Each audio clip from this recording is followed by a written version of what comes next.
فاتحہ خلف الامام پر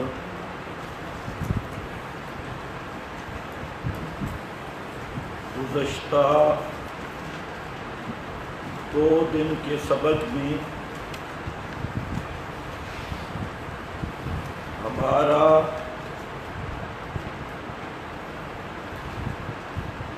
دلائل کا ماخذ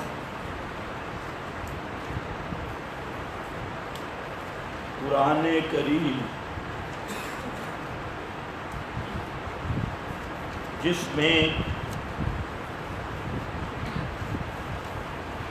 اہل حدیث حضرات مدعی ہیں خلف الامام کے مسئلہ میں، اور ان کا دعویٰ ہے کہ مقتدی اگر فاتحہ نہ پڑھے مقتدی کی نماز ہی نہیں۔ اس پر اہل حدیث حضرات کو بحیثیت مدعی آپ نے دیکھ لیا کہ قرآن کریم سے اہل حدیث کا دامن بالکل خالی ہے،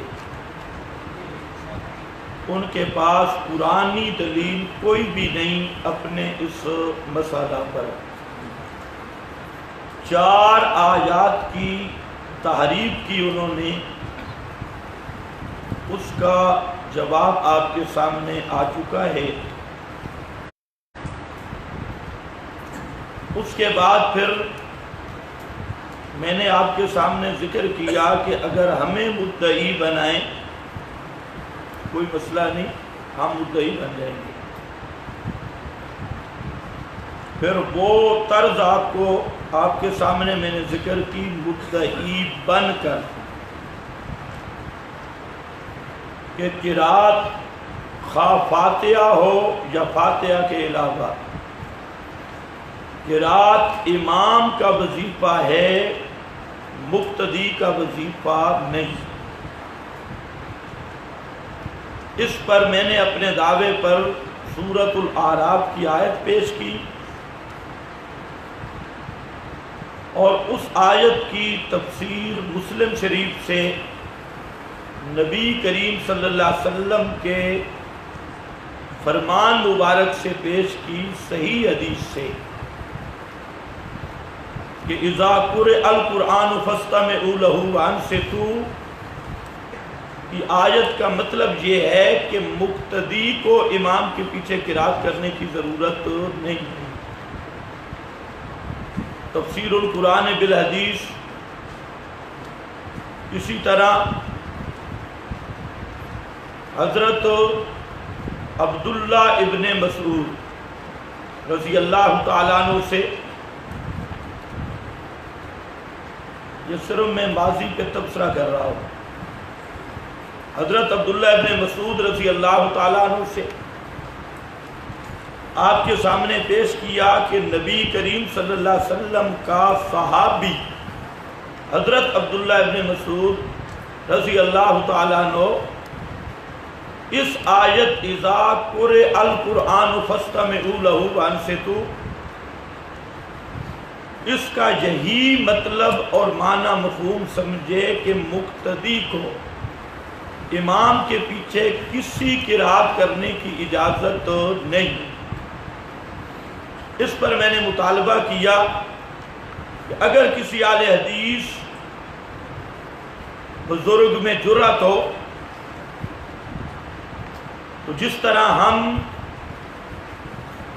آیت قرآن کی پڑھ رہے ہیں، معنی رسول پاک صلی اللہ علیہ وسلم سے اور نبی کریم صلی اللہ علیہ وسلم کے صحابی سے پیش کر رہے ہیں، اسی طرح وہ بھی لائیں، قرآن کریم کی آیت پڑھے، معنی پیغمبر کریم کے صحابی سے لائیں کہ مقتدی اگر فاتحہ نہ پڑھے اس کی نماز ہی نہیں۔ پھر میں نے آپ کے سامنے یہ ذکر کیا کہ حضرت عبداللہ ابن عباس وہ بھی اس آیت کے یہی معنی سمجھتی ہیں۔ تابعین میں اجلہ تابعین، سعید ابن مسیب، حضرت مجاہد، حضرت حسن بصری، اس طرح کے مقتدر تابعین، وہ بھی اس آیت کا یہی معنی کرتے ہیں کہ یہ نماز کے متعلق نازل ہوئی، اور اس آیت میں یہ آیا کہ مقتدی کو قرات، امام کے پیچھے قرات کرنے کی اجازت نہیں۔ پھر اس پر اہل حدیث حضرات کی طرف سے 10 اعتراضات، ان کا میں نے جواب دیا، آپ نے دیکھ لیا کہ ان 10 اعتراضات میں کسی اعتراض میں بھی جان نہیں ہے جی۔ تو آپ نے صرف موازنہ کرنا ہے کہ وہ مدعی بن کے تو ان کا دامن قرآن سے خالی، اور جب ہم مدعی بنے تو ہم نے اپنا مسئلہ قرآن ہی سے آپ کے سامنے رکھ دیا۔ اب دوسرا نمبر یہی طرز چلے گی، صرف آپ کو میں نے تھوڑا سا ٹرین کرنا ہے، نمونہ دکھانا ہے۔ ابھی آج تیسرا دن ہو گیا تو لمبا ہو گیا ہے مسئلہ۔ اب ہے بخاری، غیر مقلدین حضرات کو بڑا ناز ہے بخاری کے نام پر۔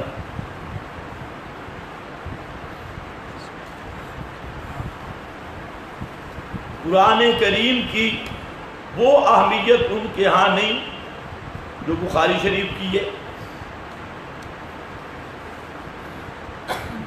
عملی طور پر بھی اور ویسے بھی ہم نے کئی ان کے مولویوں سے بات کی تو قرآن کریم پر عملاً یہ بخاری شریف کو حاکم مانتی ہے، اور جب بھی عوام کو مغالطہ دیتے ہیں تو بخاری کے عنوان سے۔ بخاری میں آ گیا جی، بخاری میں آ گیا، حالانکہ خود بخاری کے ساتھ جو ان کا معاملہ ہے یا ان کے علماء کی عبارات ہیں وہ عجوب روزگار ہے۔ جہاں امام بخاری کی بات ان کے خلاف آ جائے تو پھر امام بخاری کی بھی خیر نہیں، لیکن عوام پر ایک تاثر یہ انہوں نے دیا ہوا ہے کہ یہ بخاری منزل من اللہ ہے، اور اس کی ہر بات بالکل لا ریب ہے، جیسے قرآن معاذ اللہ قرآن کریم کی طرح بخاری کو کہتے ہیں، یہ لا ریب ہے، تاثر یہ دیتی ہے۔ اس لیے اگر کسی اہل حدیث بھائی کو میری اس بات سے تکلیف پہنچے وہ اپنے مولوی سے رجوع کرے، اور ہم چند مسائل ہم سے پوچھ لے کہ قرآن کریم کی آیات کے مقابل، ایک طرف آیات ہیں، اس کے بالکل مد مقابل روایت، غیر مقلد قرآن کی طرف اس کو بلاؤ تو لڑے گا، اور بخاری شریف کی طرف جاؤ تو ماشاءاللہ، یعنی قانون ان کے یہاں کوئی بھی نہیں۔ چلو آؤ آج بخاری سے بھی پردہ اٹھاتی ہیں کہ اس مسئلہ میں بخاری ہمارا ساتھ دیتی ہے یا ان کا۔ آپ نے ذرا دیکھنا ہے، اسی طرز پہ وہ مدعی ہیں، اور ان کا دعویٰ ہے کہ مقتدی فاتحہ نہ پڑھے مقتدی کی نماز باطل نہیں ہے۔ ہم کہتے ہیں اٹھاؤ بخاری، اس پہ دلیل لاؤ۔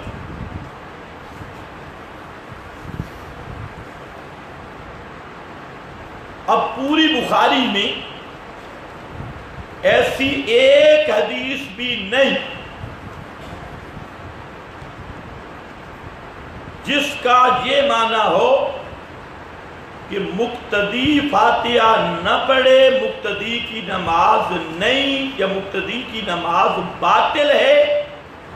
پوری صحیح بخاری میں ایک بھی ایسی حدیث نہیں ہے۔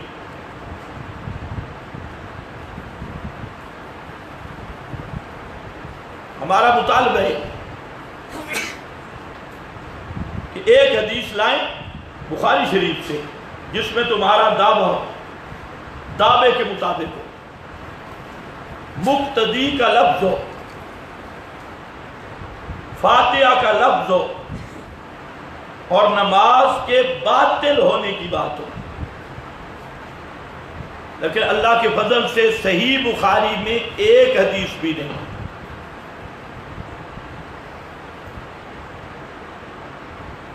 جیسے قرآن سے دامن خالی، بخاری شریف سے بھی دامن خالی۔ اب وہ پیش کیا کرتے ہیں؟ وہ کہتے ہیں جی بخاری صفحہ 104 جلد نمبر 1، اس پر حدیث ہے حضرت عبادہ بن صامت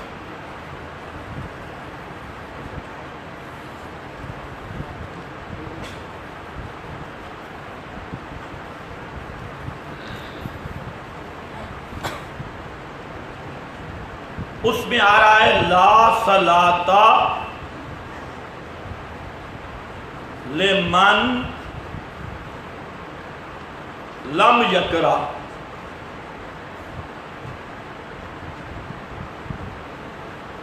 لا صلاۃ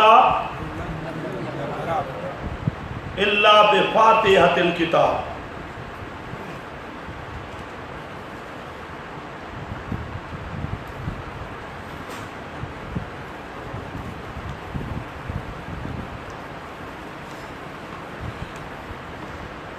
اب اس روایت کو ذرا سوچو، اس میں ذرا ڈھونڈو مقتدی کا کس لفظ کا معنی ہے مقتدی؟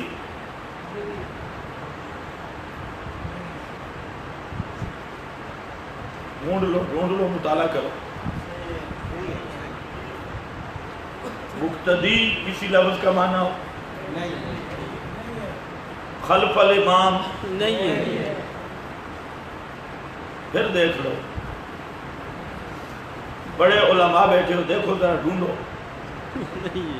مجھے تو نہیں ملا، بڑا دیکھا مقتدی کس لفظ کا معنی ہے۔ اب ذرا ان کی ہم مغالطہ دیکھیں۔ کہتے ہیں رسول پاک نے فرمایا مقتدی فاتحہ نہ پڑھے اس کی نماز نہیں، رسول پاک کا فرمان۔ پورا غور سے جو اینکو والے بیٹھے ہو تم دیکھو شاید کوئی لفظ مل جائے اس حدیث میں جس کا معنی ہو مقتدی۔ بولو شابش، ہے کوئی ایسا لفظ مقتدی؟ خلف الامام۔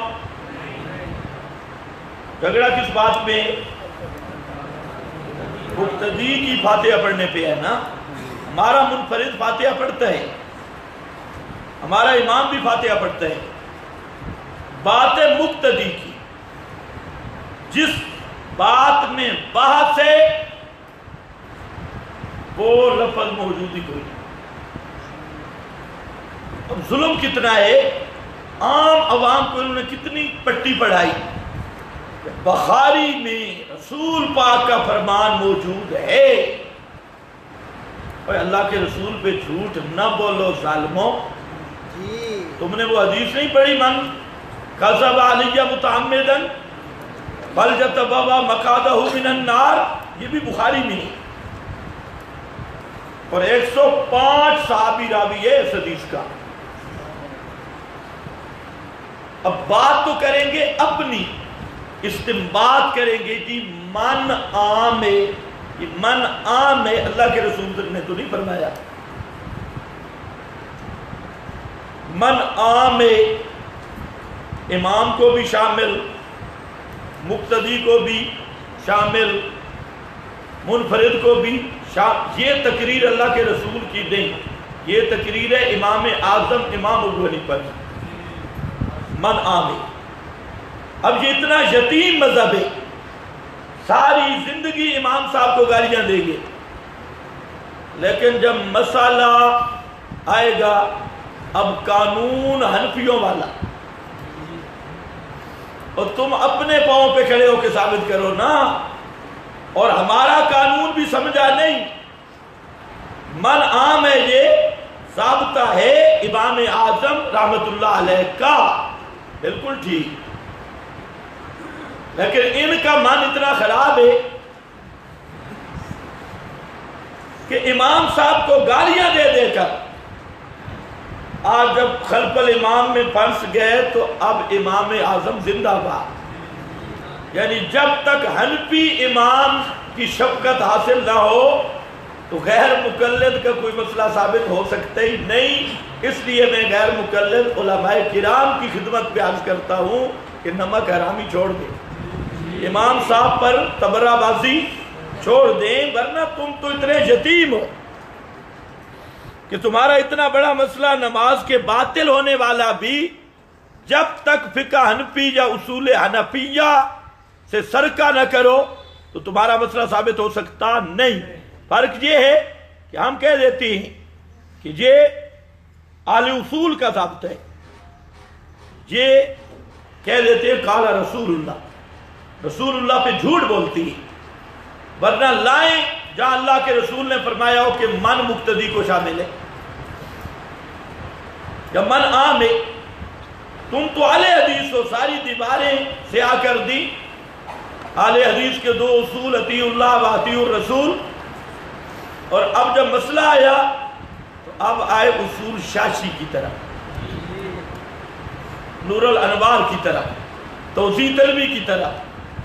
واہ، اتنا یتیم مذہب دنیا میں کوئی نہیں ہے جی۔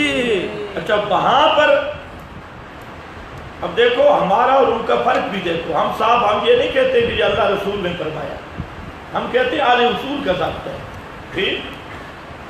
اور وہ ظلم کیا کرتے ہیں؟ رسول پاک نے فرمایا، یعنی کذب علی الرسول، رسول پاک کے جھوٹ بولتے ہیں، اللہ کے رسول ذری جھوٹ بولتے ہیں، اور نام اہل حدیث ہے۔ اب آؤ، دار و مدار کیا ہے کہ من عام ہے، تو ہم کہتے ہیں کہ من کا عام ہونا تحقیقاً مانتے ہو یا تقلیداً؟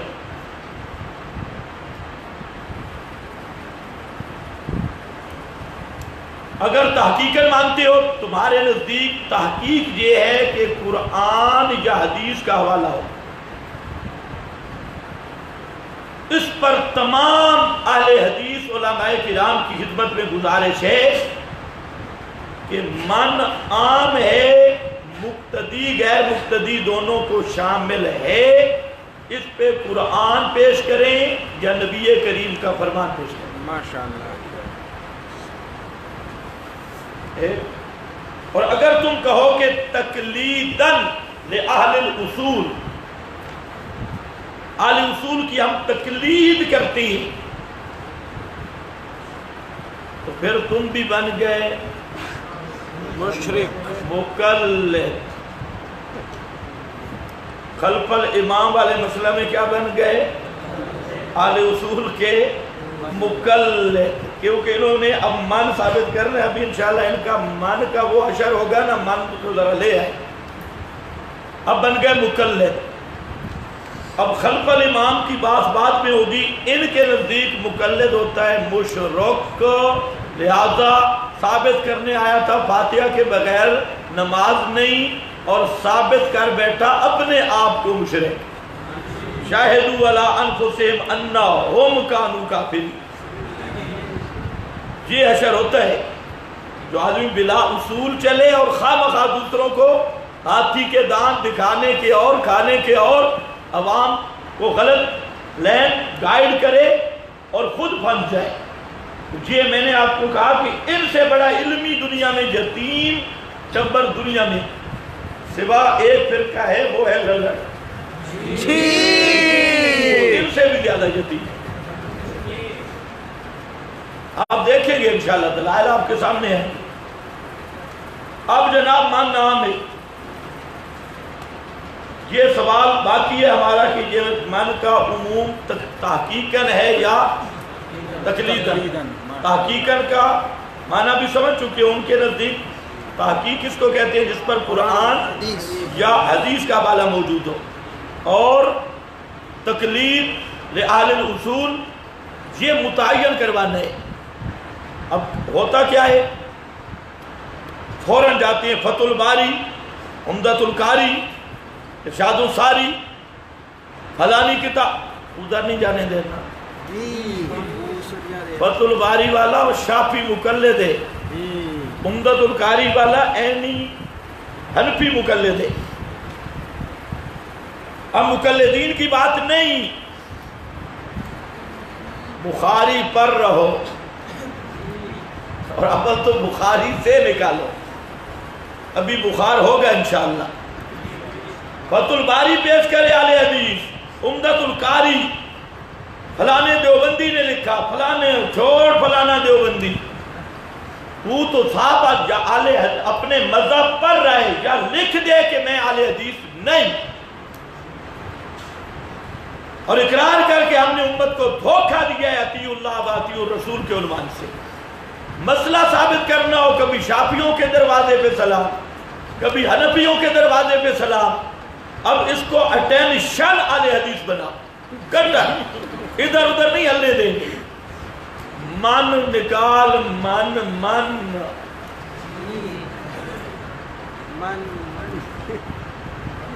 من من تم نہیں سمجھتی، ہم سمجھ گئے، من من نہیں تو اوپر بھی کئی من۔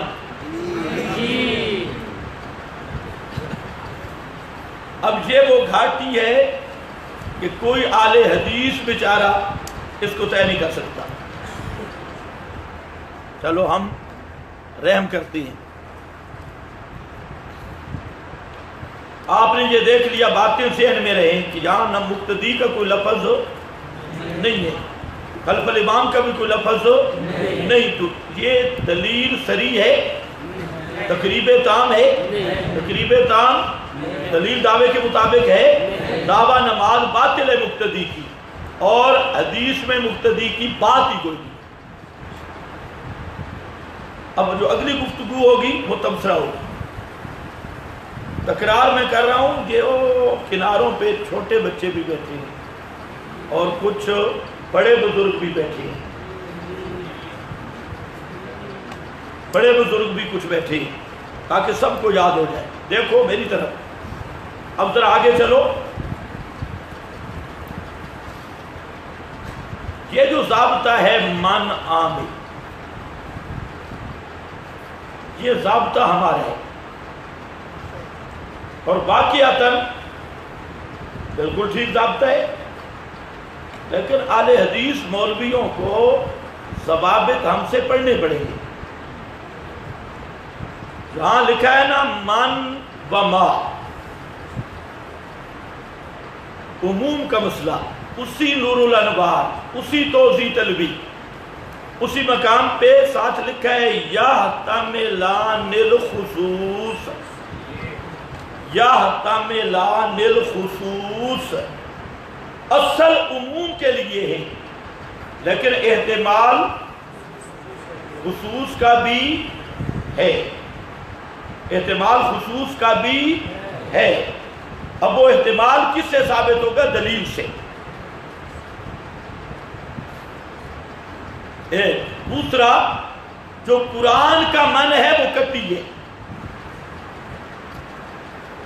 اس کی تخصیص کے لیے قطعی دلیل درکار ہے، قطعی دلیل۔ اور جو خبر واحد کا من ہے، خبر واحد خود بھی ظنی، خبر واحد کا من بھی ظنی، اور ظنی کی تخصیص ظنی سے ہوگی، زنی کی تخصیص زنی سے ہوگی، قطعی کی تخصیص قطعی سے ہوگی۔ میں تھوڑا سا اہل حدیث مولویوں کو پڑھا لوں، آپ کی طرف آتا ہوں، ان کو ذرا میں پڑھا لوں۔ قطعی کی تخصیص قطعی سے، زنی کی زنی سے، یہ خبر واحد ہے، اس کی تخصیص موجود ہے، من کی تخصیص ہے اور دلیل موجود ہے۔ ایک تو میں پوری وضاحت کے ساتھ مبرہن بیان کر چکا ہوں آیت، وہ آیت کہتی مقتدی کو نکال رہی ہے، مقتدی کو پڑھنے کی اجازت نہیں۔ جب قرآن کریم کی نص من سے مقتدی کو نکال رہی ہے، غیر مقلد قرآن کا مقابلہ کر مقتدی کو پھر من کے نیچے لے آ رہا ہے، قرآن مقتدی کو نکال رہا ہے اور اہل حدیث پھر پکڑ کے من کے نیچے۔ دلیل ایک۔ دوسرا، ان سے ذرا پوچھو کہ میں نے جو بات کی یحتملان الخصوص، اس سے پوچھو تیرا اس پہ اعتماد ہے یا نہیں، دلیل سے تخصیص جائز ہے یا نہیں۔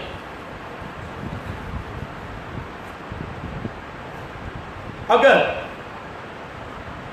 دلیل سے تخصیص جائز نہیں،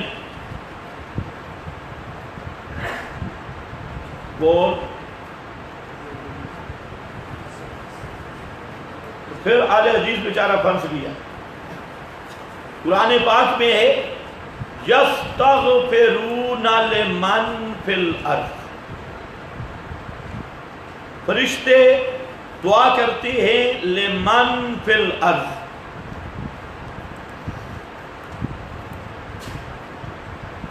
یہ من کھڑا ہے۔ دوسرے مقام پہ یستغفرون للذین آمنوا، اور تیسرا مقام ہے ما کان للنبی والذین آمنوا ان یستغفروا للمشرکین، مشرک کے حق میں استغفار کرنے کی اجازت تو نہیں، تو لمن فی الارض میں من نہیں۔ اب ذرا غیر مقلد سے پوچھ، یہ من عام ہے یا خاص ہے؟ اگر تو کہے یہ من عام ہے، نسکتی کا انکار ہے، تو مشرک کے لیے مغفرت کی دعا کی اجازت نہیں۔ اور اگر تو کہے خاص ہے، عام نہیں، پھر کیوں خاص ہے؟ واضح ہوگی، دلیل موجود ہے۔ یہاں پر یہ بھی من خاص ہے اس لیے کہ دلیل موجود ہے۔ ایک وہی آیت سورۃ الاعراف کی، اس کے علاوہ انشاءاللہ بہترین جب میں مدعی بن کے گفتگو کروں گا اس پہ احادیث آ رہی ہے، آپ ذہن میں رکھ لیں کہ وہ اس من سے مقتدی کو نکالیں گے۔ یہ عام مخصوص منہ البعض ہے بھی خبر واحد کا من، لا صلاۃ خبر واحد ہے، فی لفظ سے ہی روایت بھی ظنی اور من بھی ظنی، تو تخصیص تو ظنی دلیل سے ظنی کی ہو سکتی ہے، لہذا یہ من کے عموم والی بات بھی غلط ہوگی، یہ بھی دھوکہ ہو گیا۔ نمبر 3،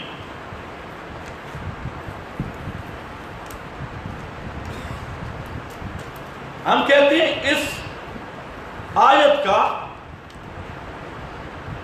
معنی ذرا بتائیں، اس حدیث کا، آیت ان کے پاس ہے نہیں اللہ کے فضل سے، اس حدیث کا معنی متعین کرے۔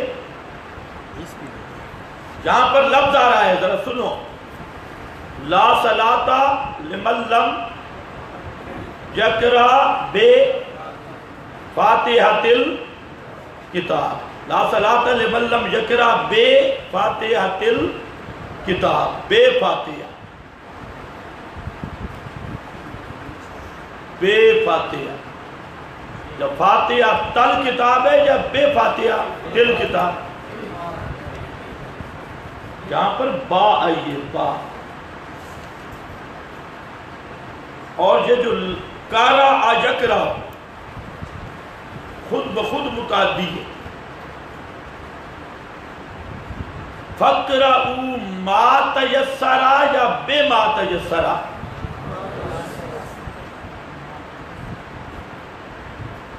قرأت فقرؤ بے ما تیسر نہیں، فقرؤ ما تیسر،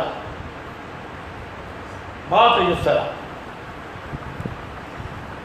اس سے معلوم ہو گیا کہ یہ بات تعدیت کی نہیں، یہ بات کوئی اور ہے. اس بات کو ذرا سمجھو. اور جب کرا یقرا ہو کہ مفعول پہ با داخل ہو،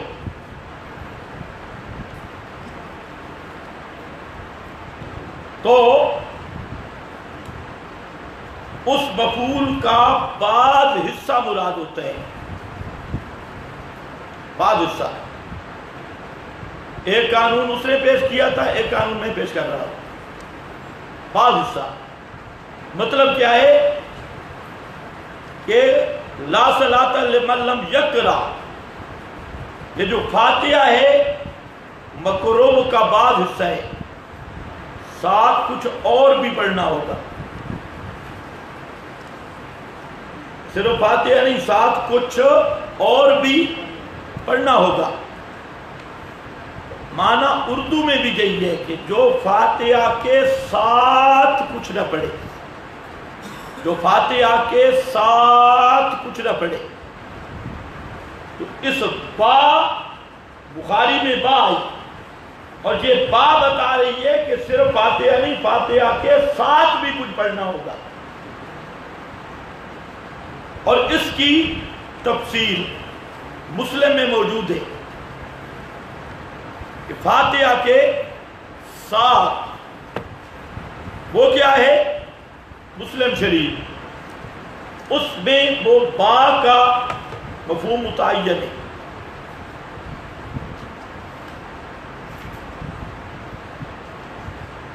یہ میرے پاس مسلم شریف ہے، صفحہ اس کا 154 ہے.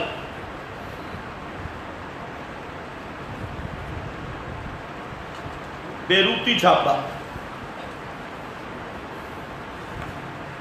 اس میں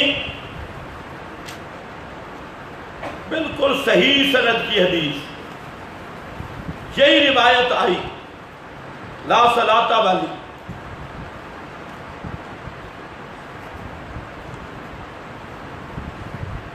یہ روایت آئی. اس میں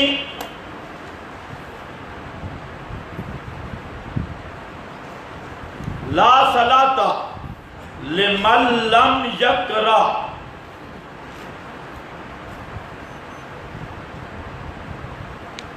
اسی سند کے ساتھ فرماتی ہیں فصاعدن، فاتحہ کے ساتھ کیا ہے، فصاعدن. بخاری میں ہے با، مسلم ہے فصاعدن. جس نے فاتحہ اور فاتحہ سے زائد نہیں پڑھا اس کی نماز نہیں.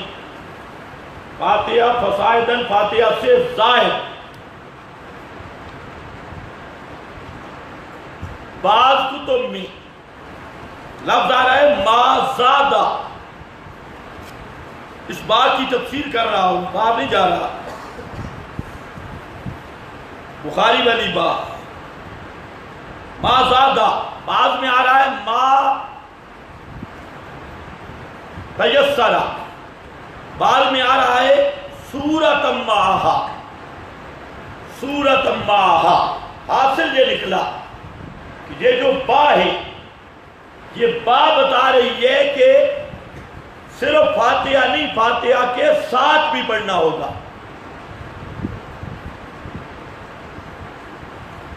فاتحہ سے زائد بھی پڑھنا ہوگا۔ اب ہم پوچھتے ہیں کہ فاتحہ اور فاتحہ کیا ساتھ والی صورت یہ مقتدی نے پڑھنی ہے یا امام اور منفرد نے؟ میں نے آپ کو بتایا تھا وہ بھی فاتحہ تک کے قائل ہیں، فاتحہ سے زائد قرات مقتدی کے لیے وہ قائل نہیں۔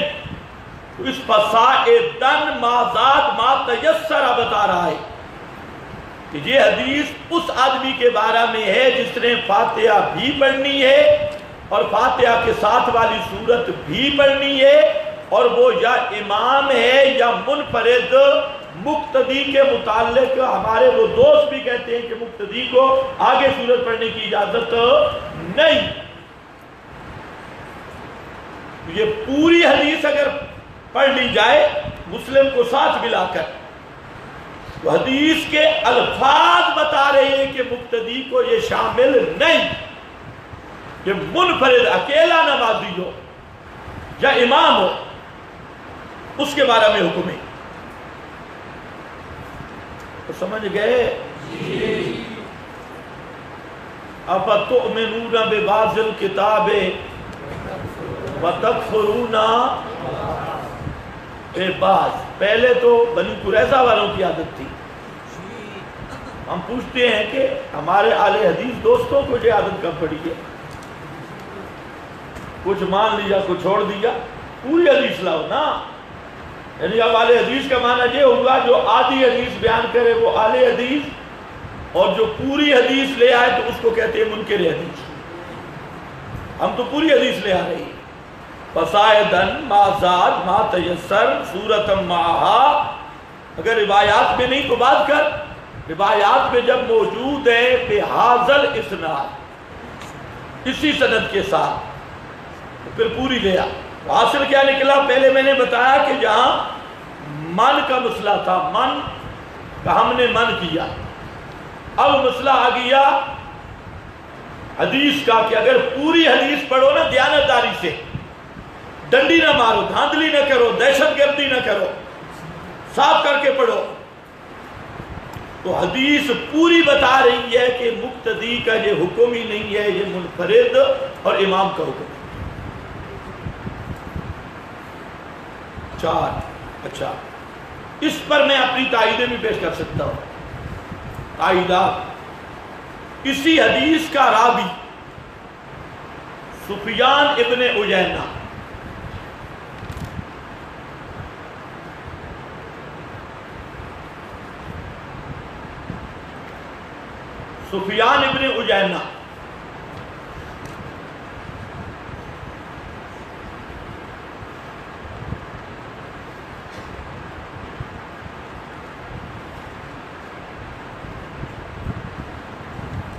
یہ حدیث بیان کر کے، یہ راوی ہے،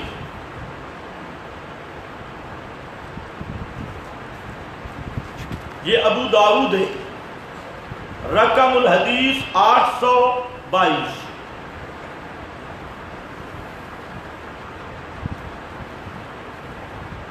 وہی حضرت عبادہ بن صامت کی روایت، لا صلاۃ لمن لم یقرأ بفاتحۃ الکتاب فصاعدا، قال سفیان لمن یصلی وحدہ، لمن یصلی وحدہ۔ اور یہ جو سفیان ابن عیینہ ہے یہ امام بخاری کا بھی استاد ہے، بہت بڑا محدث۔ اب وہ محدث کہہ رہا ہے کہ لا صلاۃ لمن لم یقرأ والی حدیث یہ اکیلے نمازی کے بارے میں ہے، مقتدی کے بارے میں نہیں۔ اور محدث بھی وہ جس کا مقام امام بخاری رحمہ اللہ کے بھی اساتذہ میں ہے، شیوخ میں ہے، وہ محدث۔ میں نے کیا بتایا؟ اگر پوری حدیث پڑھو تب بھی کس کے لیے؟ اکیلے نمازی کے لیے، مقتدی کو شامل نہیں۔ اب اس پر میں لایا اپنی تائید سفیان ابن عیینہ سے. یہ میں نے آپ کو بتا دیا ہے صفحہ 140 سے. بحث ہماری بخاری پہ ہو رہی ہے. یہ میں طرز آپ کو سمجھا چکا ہوں صرف اس حدیث کو سمجھنے کے لیے. اور یہ میرے پاس ہے ترمذی شریف.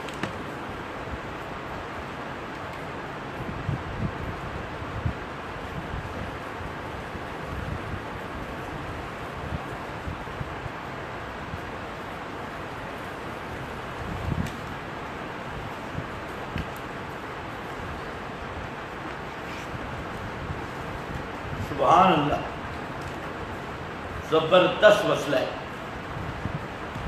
بیان کرنے والے امام احمد بن حنبل، کوئی حنفی نہیں ہے، امام احمد بن حنبل. یہ جو آج کل مکہ مکرمہ میں یہ اسی امام کے مقلد ہیں، امام احمد بن حنبل. یہ حنبل ہی ہے. یہ لوگوں کو یہ بھی بڑا دھوکہ دیتے ہیں مکہ مدینہ مکہ مدینہ مکہ، اور جو قرآن مکہ مدینہ میں آئے بے ایمانو اس کو کیوں نہیں مانتے؟ قرآن بھی تو مکہ مدینہ میں آئے، اس قرآن کو نہیں مانتے. اور بخاری تو بخارا روس میں لکھی گئی ہے. لوگوں کو مکہ مدینہ بتاتے ہیں اور خود بخارے جاتے ہیں روس.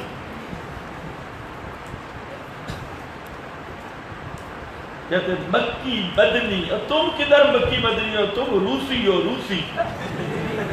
مکی مدنی، مکی مدنی کہاں ہو؟ تم ہو نرے روسی. اے سمرقند بخارا.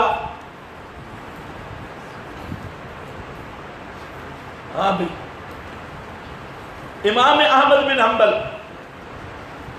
فرماتی ہیں مانا قول النبی، مانا قول النبی، نبی کریم صلی اللہ علیہ وسلم کے فرمان کا معنی. کس فرمان کا؟ لا صلاۃ لمن لم یقرأ بفاتحۃ الکتاب. کوئی حدیث آگئی. اس کا معنی اذا کان وحدہ، اذا کان وحدہ. اس حدیث کا مطلب یہ ہے کہ منفرد اکیلا نمازی ہو اس کو حکم. اذا کان وحدہ. سفیان ابن عیینہ بھی کہتے ہیں یہ حدیث کس کے بارے میں؟ منفرد کے بارے میں. امام احمد بن حنبل بھی کہتے ہیں کس کے بارے میں؟ منفرد کے بارے میں. اگلی بات زبردست ہے. امام احمد نے یہ بات تحقیق کر کہی ہے، اس پہ حدیث لایا ہے. امام احمد ایسے نہیں فرماتی ہیں وَاحْتَجَّ بِحدیث جابر. حضرت جابر بن عبداللہ کی حدیث، قال من صلی رکعتا لم یقرأ فیہا بأم القرآن. یہ حدیث جابر، من صلی رکعتا لم یقرأ فیہا بأم القرآن فلم یصلی الا ان یکون وراء الامام،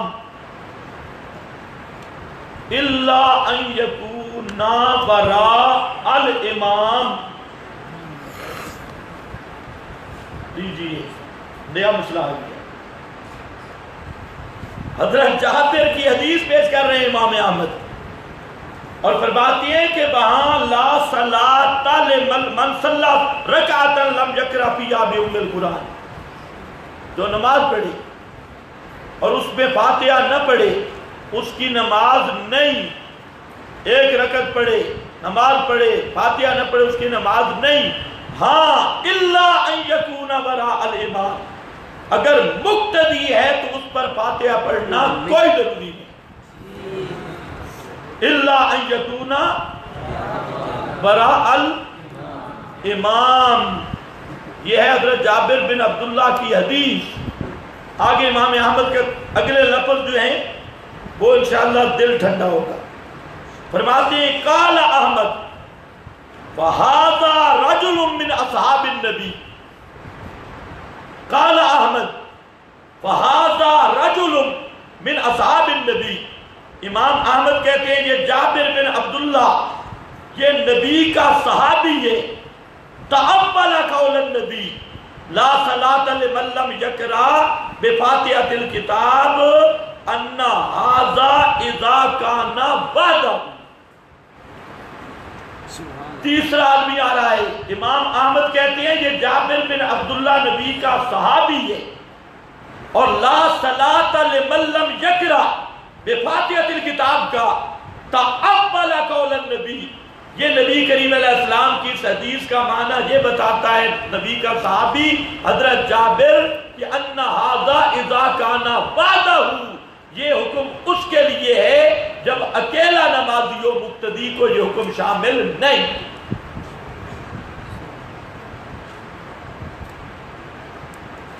سن رہے ہو میری بات؟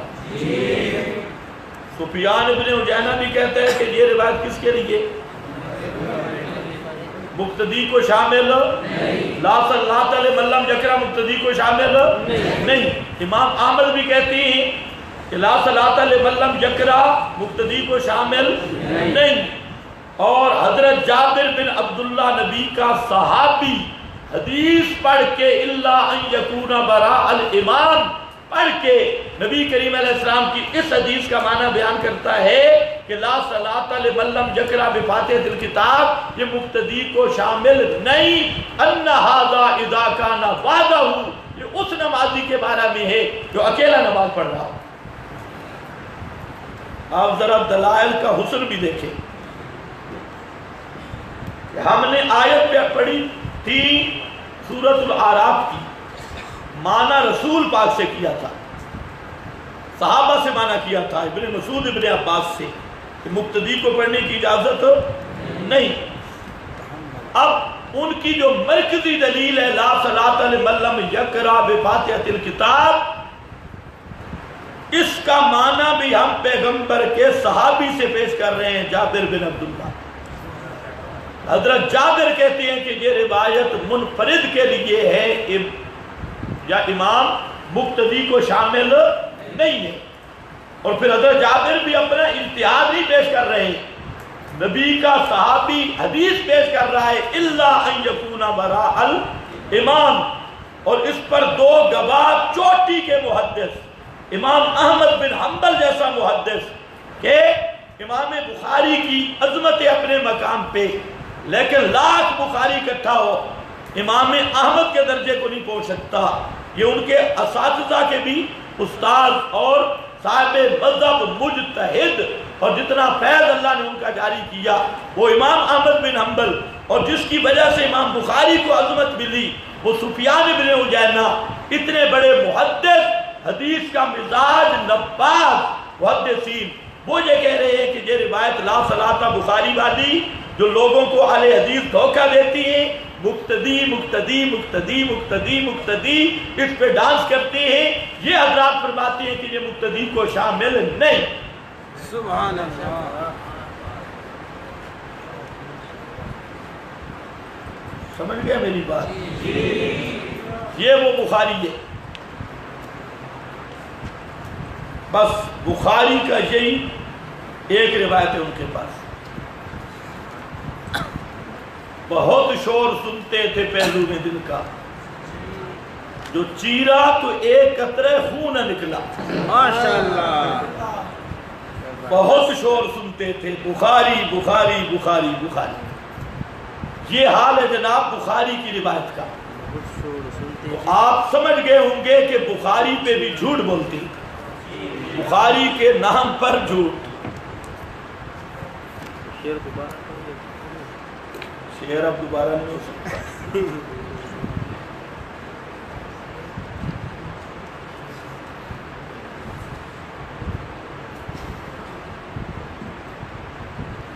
یہ آپ خود انصاف کر لیں، غیر مقلدین کا دعویٰ ثابت ہوا؟ کچھ مناسبت ہے صحیح دلیل کی دعوت کے ساتھ؟ جب دھوکہ اور فراڈ ہے، بہت بڑا مغالطہ۔ اب میں مدعی بن رہا ہوں، مدعی ہم نہیں، ہم انشاءاللہ ایسا لائیں گے پھر جواب دیں، بخاری سے لائیں گے، ادھر ادھر بھی جانے کی ضرورت نہیں۔ وہ بخاری میں لایا بھی نہیں، چلو بخاری کے بغیر بخاری آئے گی ماشاءاللہ۔ بخاری شریف روایت ہے حضرت ابو بکرہ، یہ خیال کرنا ہے صحابی کا نام ہے حضرت ابو بکرہ، ایک صحابی ہے حضرت ابو بکر صدیق، صدیق اکبر، اس صحابی کا نام ہے حضرت ابو بکرہ۔ اس لیے کہہ رہا ہوں، ایک جگہ پر میں نے بیان کیا اور حضرت ابو بکرہ کی روایت پیش کی، یہ جو للڑ اہل بدعت ہے ان کے پاس اور کچھ نہیں سوا الزامات کے، انہوں نے بڑا طوفان مچایا اور جی اس نے حضرت ابو بکر صدیق کو گالی نکالی، ابو بکرہ کا ہے، بڑا شور کیا انہوں نے، ابو بکر کو یہ ابو بکرہ کہتا ہے، اتنی بڑی توہین، یہ انتہائی بے حیا بنتی، اللہ ان کو حیا نصیب فرمائے۔ یاد رکھ لو یہ اور صحابی ہے جس کا نام ہے ابو بکرہ، تو بخاری میں ہے۔ ایک دفعہ گجرانوالہ میں جلسہ تھا تو وہاں پر ایک ساتھی نے نعرہ لگا دیا، میں نے وہ پیش کیا کہ ماسٹر امین صاحب، اس نے حضرت معاویہ کی توہین کی، وہ عبارت پیش کی، ایک ساتھی تھا گجرانوالے کا، اس نے نعرہ لگایا کہ ماسٹر امین پہ لعنت بے شمار، ماسٹر اکاڑوی پہ لعنت۔ وہ آدمی جو تھا وہ بیچارہ ذرا زبان اس کی موٹی تھی اور تھا بھی جوش بھی، تو ماسٹر میں نے اسے روک دیا۔ انہوں نے مشہور کیا کیا کہ انہوں نے نعرہ لگوایا بخاری پہ لعنت پیش کیا، ماسٹر اکاڑوی کو بنا دیا بخاری، یعنی بالکل اذا لم تستح فصنع ما شئت، صحیح مصداق ہے۔ اچھا بھائی صفحہ نمبر بعد میں نوٹ کر لینا، وہ بخاری شریف ادھر رہ گئی، سبق پورا کر لیتی ہے۔ تو صحابی کون ہے؟ حضرت ابو بکرہ رضی اللہ تعالی عنہ۔ نبی کریم صلی اللہ علیہ وسلم نماز پڑھا رہے تھے، رکوع میں تھے کہ حضرت ابو بکرہ رضی اللہ تعالی عنہ آئے اور پچھلی صف میں تکبیر کہہ کر رکوع میں چلے گئے اور آگے قدم بھرتے ہوئے صف کے ساتھ مل گئے۔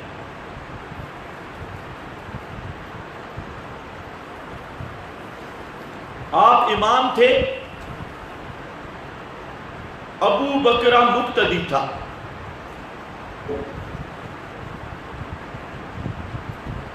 رکوع میں شامل ہوا، جو رکوع میں شامل ہو فاتحہ پڑھتا ہے؟ جی اب ذرا سرات دیکھو، ابو بکرہ مقتدی، نبی کریم صلی اللہ علیہ وسلم امام، اور شامل کس میں ہو رہا ہے؟ رکوع میں، رکوع میں شامل ہوا۔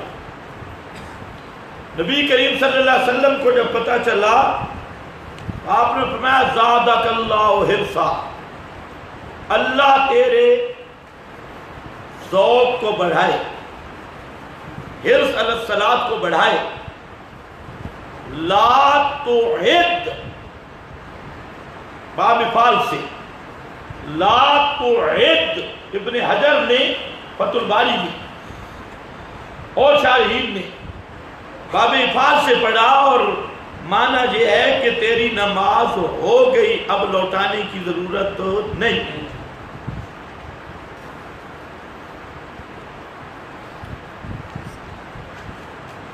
مقتدی نے فاتحہ نہیں پڑھی، اور رسول پاک فرماتے ہیں لا تعد، نماز لوٹانے کی ضرورت نہیں۔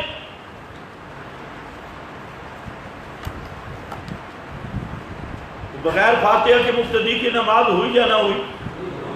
مجھے بولو، بغیر فاتحہ کے مقتدی کی نماز ہوگی، اور یہی ہمارا دعویٰ ہے، مقتدی پر کوئی فاتحہ کی قرأت ضروری نہیں۔ اور بالکل یہ بخاری شریف، اب ان کی جو بات تھی وہاں مقتدی کی بات ہی کوئی نہیں، اور جو میں حدیث پیش کر رہا ہوں اس میں بات ہی مقتدی کی ہے، اور رکوع میں شامل ہوا۔ اس لیے جمہور امت اس کا یہی عقیدہ ہے، من ادرک الامام، جو امام کو حالت رکوع میں پا لے اس کی رکعت ہوگی، جو سجدے میں پائے تو اس کی نماز نہیں ہوگی، رکعت نہیں ہوگی۔ لیکن جو امام کو قائمن یا راکعن پا لے اس کی نماز ہو گئی۔ اب یہ جو آدمی ہے رکوع میں شامل ہونے والا، ظاہر بات ہے کہ فاتحہ نہیں پڑھتا، تو اس سے بڑھ کر کیا دلیل ہو سکتی ہے، اور وہ بھی بخاری میں، کہ ابو بکرہ کی بغیر فاتحہ کے نماز ہو گئی، پیغمبر کے سامنے ہو گئی، تو پیغمبر تو فرمائے بغیر مقتدی پر فاتحہ پڑھنا کوئی رکن نہیں، اگر مقتدی فاتحہ نہ پڑھے تب بھی نماز ہو جاتی ہے، اعادے کی ضرورت نہیں۔ اور اہل حدیث کہے نہیں جناب، حدیث میں آیا، حدیث میں آیا، حدیث میں آیا، اور کدھر ہے حدیث؟ یہ حدیث نہیں، یہ بخاری ہے۔ پہلی دلیل، جہاں پر بھی میرا تقریب تھا میں دعویٰ ہمارا ثابت ہو گیا۔ اس کے ساتھ تائیداً دو حدیثیں اور ہیں بخاری۔ اچھا یہ جو ہے نا یہ عنوان ہے حضرت ابو بکرہ والی روایت، اس پر تقریباً 7 صحابہ ان کے آثار موجود ہیں جو اسی بات کے قائل ہیں۔ آج کل غیر مقلدوں نے یہ بات بھی چھیڑی ہوئی ہے کہ جو رکوع میں شامل اس کی رکعت نہیں ہوتی، کیونکہ وہ سمجھ کے پھنس گئے ہیں۔ لیکن یہ مستقل موضوع اب چھڑے گا کہ مدرک رکوع مدرک رکعت ہے یا نہیں، جہاں مناظرے کا موڑ بدل جائے گا اس حدیث پر، اس لیے اگلے وہ آثار کی تیاری بھی ضروری ہے، اور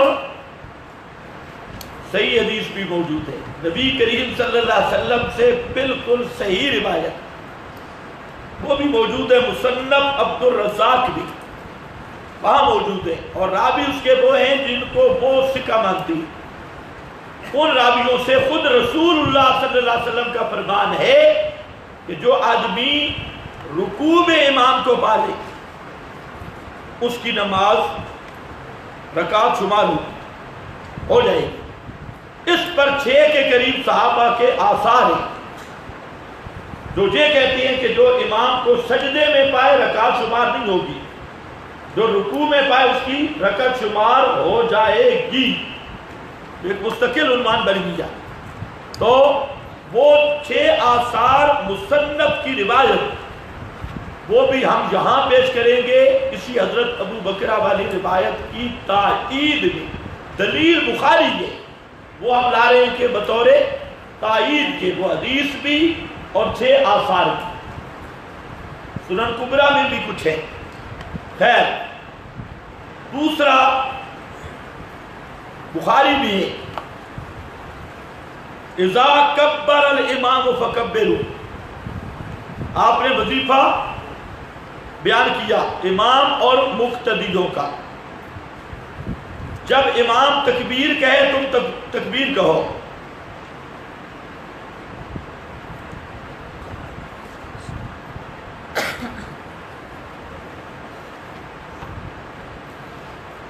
وَإِذَا قَالَ غَيْرِ الْمَغْضُوبِ عَلَيْهِمْ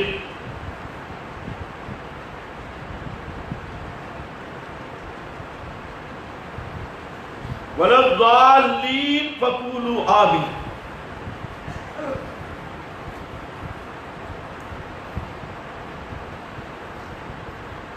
اسی طرح اذا امن القاری فامنوا، امن القاری، اگر مقتدی پر بھی قرات فرض ہے، اس نے بھی قرات کر دی ہے، تو پھر قاری امام کو کیوں کہا گیا؟ پھر تو سارے قراء ہے۔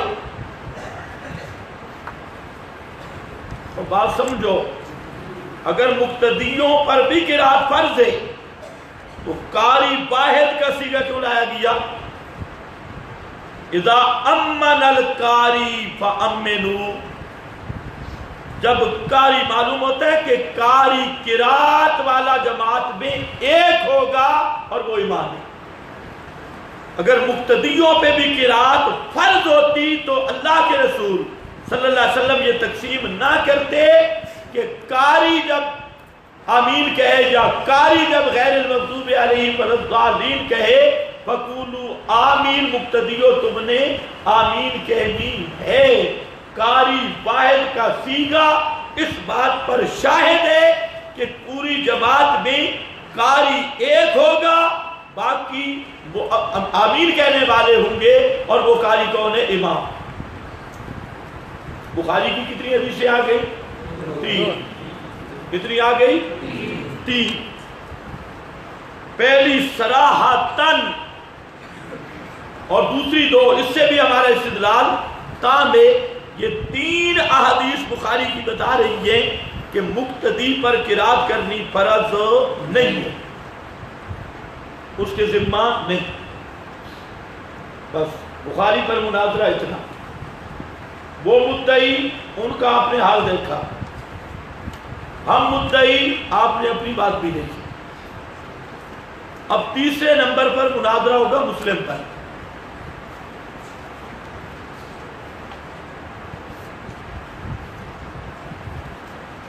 کیونکہ میں نے آپ کو کیا کہا تھا؟ قرآن، بخاری، مسلم۔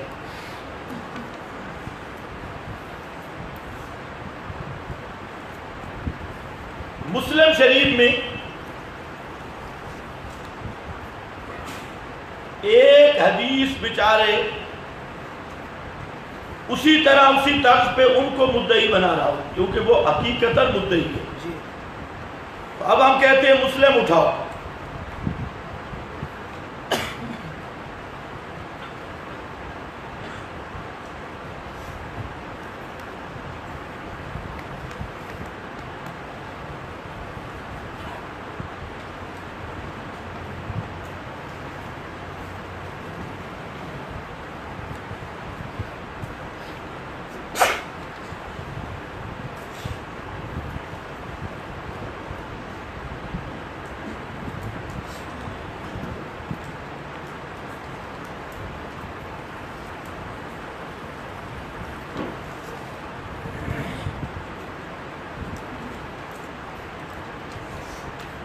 مسلم شریف میں روایت حضرت ابو ہریرہ کی،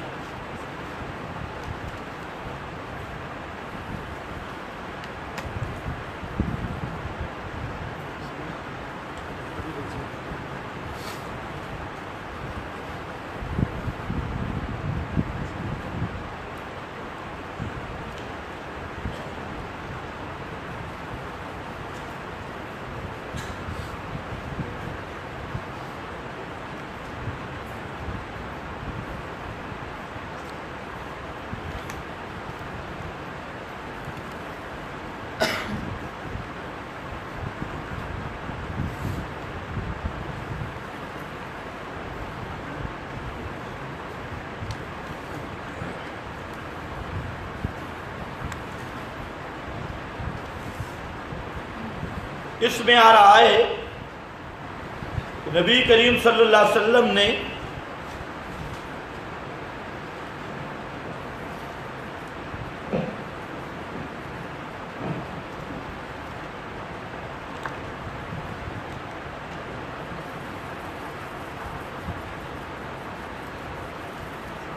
فرمایا من صلی صلاۃً لم یقرأ فیہا بأم القرآن فہی خداج ثلاثاً غیر تمام، کہ جس آدمی نے نماز پڑھی من صلی صلاۃً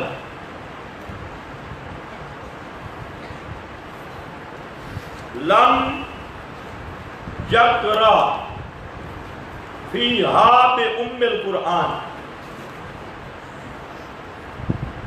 ام القرآن نہیں پڑھی،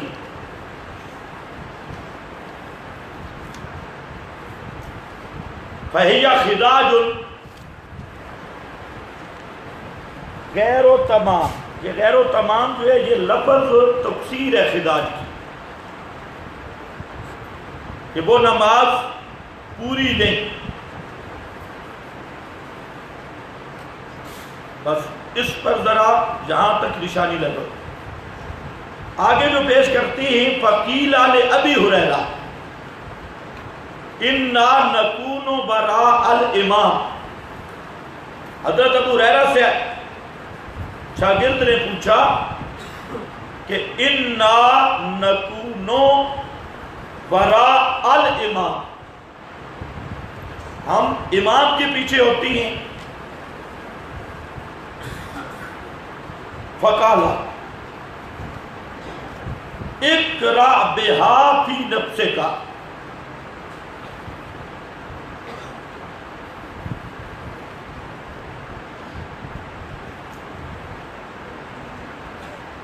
اقرأ بہا فی نفسک، یہ حدیث ہے مسلم شریف رقم 395۔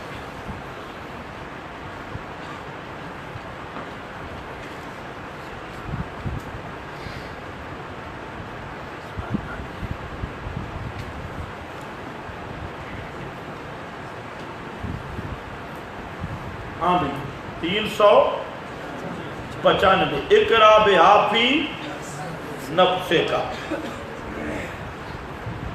اس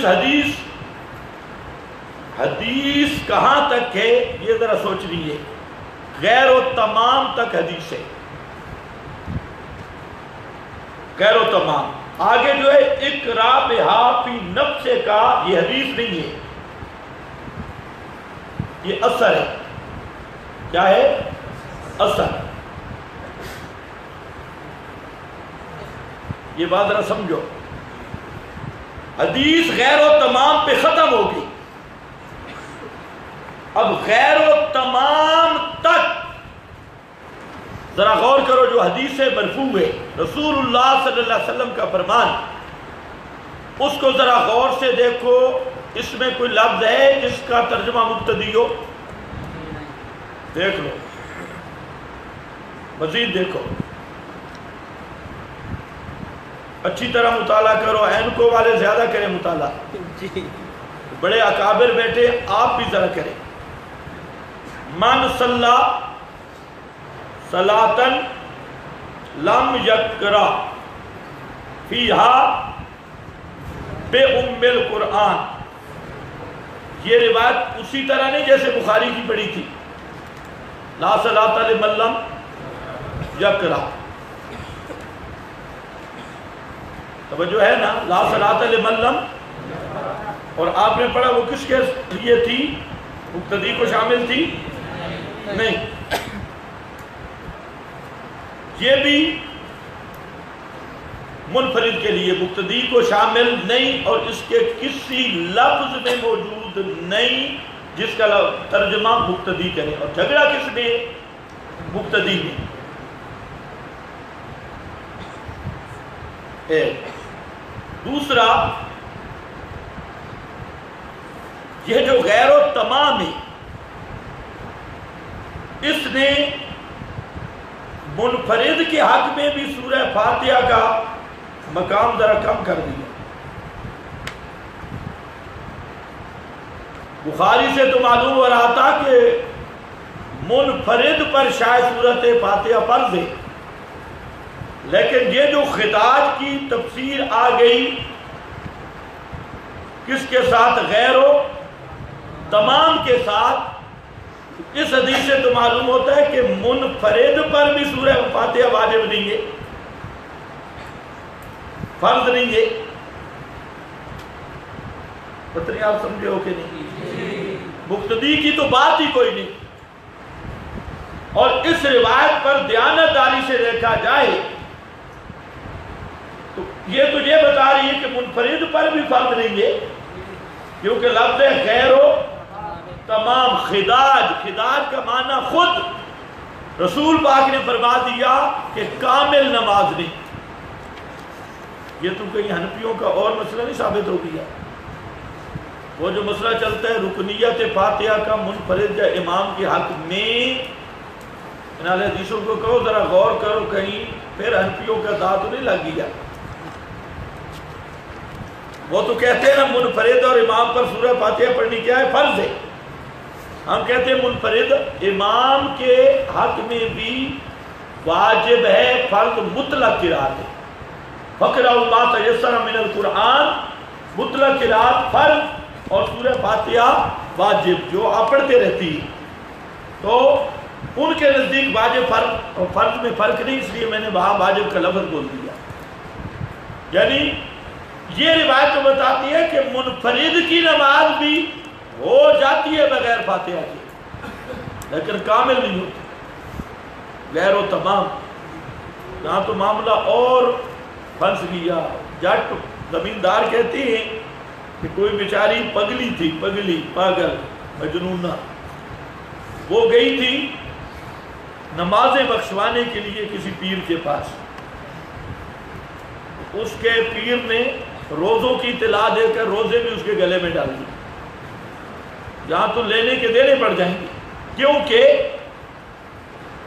غیر تمام خداج غیر و تمام رکنیت اور فرض پر دلالت نہیں کرتی.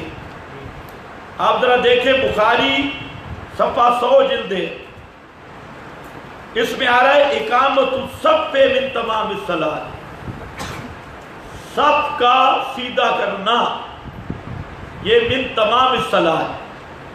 اب ظاہر بات ہے جو صف میں تھوڑا بہت صف ٹیڑھی ہوگی تو نماز ہو جائے گی یا نہیں؟ ہو جائے گی، لیکن کامل نہیں ہوگی، ثواب کم ملے گا. یہ بخاری صفحہ 100 جلد ہے. اسی طرح مسلم صفحہ 183 جلد ہے، مجمع الزوائد صفحہ 164 جلد ہے. ان سب پہ موجود ہے. مسلم میں ہے فَإِنَّ تَسْوِيَّةَ الصُّفُوفِ مِن تَمَامِ الصَّلَاةِ، صفوں کو سیدھا کرنا تمام صلاۃ سے. یعنی صفیں اگر سیدھی نہ ہو تو نماز ہوگی خداج غیر و تمام. معنی کیا بن گیا غیر و تمام اور خداج کا؟ کہ نماز ہو جائے گی لیکن اجر کم ملے گا. پتہ نہیں آپ کی توجہ ہے یا نہیں؟ اور مجمع الزوائد میں من تمام الصلاۃ الصلاۃ فی النعلین، نماز کے تمام صلاۃ سے یہ ہے جوتوں میں نماز پڑھنا. انال حدیثوں کو کہو کیوں اتارتے ہو؟ ادھر بھی تو خداج غیر و تمام بن رہا ہے، اس لیے سارے اہل حدیث حضرات سینڈل پہن کے نماز پڑھیں، جوتے شوتے پہنے ہوئے. ادھر ہمارے ساتھی ہیں سید انظر شاہ سے، وہ لائے تھے غیر مقلد کو، تو میں نے اسے دکھایا کانا یصلی فی نعلین، کانا پہ بات کر رہی تھی. میں نے کہا کانا یصلی مضارع پہ کانا، اور نبی کریم علیہ السلام جوتوں میں نماز پڑھتے. آپ پڑھتے ہیں؟ اس نے کہا پڑھ لیں گے. میں نے پڑھ لیں گے نہیں، کانا یصلی آپ کے نزدیک استمرار پر دلالت کرتا ہے، اور یہ سنت ہے، اور سنت کے بغیر نماز نہیں ہوتی، لہذا تمہاری نماز بغیر جوتوں کے نہیں ہوتی۔ آپ کوئی مسجد بتائیں جس میں ہر نماز جوتوں سمیت پڑھی ہوئی ہے، پڑھتے ہو؟ اس نے کہا جی ہم پہن کے ہی پڑھ لیں۔ میں نے کہا پہن کے الگ بات ہے، کہیں پڑھتے ہو صحیح، ابھی ہماری ضد میں تو ہو سکتا ہے آپ شلوار اتار کے ہی پڑھ لیں، کیونکہ شلوار کا بھی کسی حدیث پہ تذکرہ نہیں ہے، شلوار کا بھی کوئی نہیں، ہو سکتا ہے۔ اور روایت میں آتا ہے کہ امام تھا اور وہ نماز پڑھاتا تھا اور ایک قمیص میں تھا، اور جب ہوا چلتی تھی تو وہ قمیص بھی اوپر سے اڑ جاتی تھی، حدیث میں تو آیا، بخاری بھی۔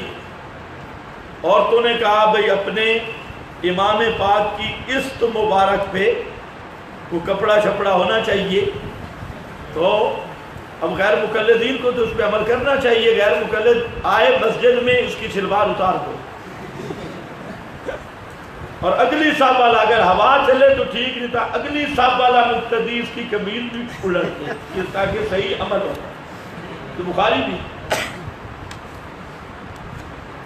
خیر وہ شاہ صاحب کو لے گیا ایک مسجد میں، امام کو پہلے فون کیا بھئی آج جوتے پہن کے نماز پڑھنی، شاہ صاحب کو لے گیا بھئی آؤ ایک مسجد ہے، شاہ صاحب گئے تو وہاں پر امام صاحب نے تو کھیڑ پہنے ہوئے تھے، مصلی پہ کھڑا ہے جوتے پہن کر، اور مقتدی جو ہے وہ بغیر جوتوں کی ہے۔ اب وہ مقتدی امام صاحب کی طرف دیکھتے ہیں یہ پاگل تو نہیں ہوگی ہے، جو پہلا دن تھا امام صاحب بھی جوتے پہن کے آیا تھا، وہ امام صاحب نے کہا کہ گھنپی کو ہم نے دکھانا ہے، اس لیے بعد میں مقتدیوں نے کہا کہ یہ بڑا بے ایمان ہے، اتنا جاہل ہے، جوتوں سمیت یہ ڈنگر مسلح پہ آ گئی ہے، تو اور کہتے ہیں حنفیوں کو ہم نے دکھانا ہے، حنفیوں کو دکھانے کے لیے جوتے پہن لیے۔ تو دوستو بزرگوں، غیر و تمام اس پر ذرا غور کرنا، یہ روایت پیش کر رہا تھا کہ مقتدی فاتحہ پڑھے نہ پڑھے، مقتدی کی نماز نہیں، یہ روایت تو بتا رہی ہے کہ منفرد فاتحہ نہ پڑھے تب اس کی بھی نماز ہو جائے گی، یہ ہوتی ہے دلیل۔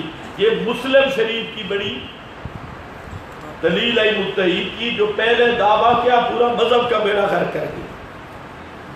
یہ ہے مرفوع حدیث۔ اب ان کا طریقہ کار کیا ہے؟ وہ اس مرفوع حدیث کی طرف نہیں آئیں گے، وہ جائیں گے آگے جو لفظ ہے نا اقرا بہا فی نفسک، قیل لابی ہریرہ، حضرت ابو ہریرہ سے پوچھا گیا کہ ہم اگر امام کے پیچھے ہوں، پھر حضرت ابو ہریرہ نے فرمایا اقرا بہا فی نفسک۔ اب اقرا بہا فی نفسک کا میں معنی عرض کرتا ہوں، لیکن پہلے یہ طے کریں کہ تمہارا استدلال قول ابی ہریرہ سے ہے یا حدیث رسول سے، یہ متعین کریں۔ ادھر تو یہ کہتے ہیں کسی صحابی کا قول معتبر ہی نہیں، کہتے ہیں کہ نہیں کہتے؟ جی وہ جو خائن اللہ پشاوری ہے جی، باون مقام پر حضرت عمر نے قرآن و سنت کی خلاف ورزی کی، بلا کیا، اور پھر یہ 3 طلاقوں والے مسئلہ میں سب صحابہ متفق ہیں کہ 3 طلاقوں کے بعد رجوع نہیں ہو سکتا، سب صحابہ کا اتفاقی مسئلہ، اجماعی مسئلہ۔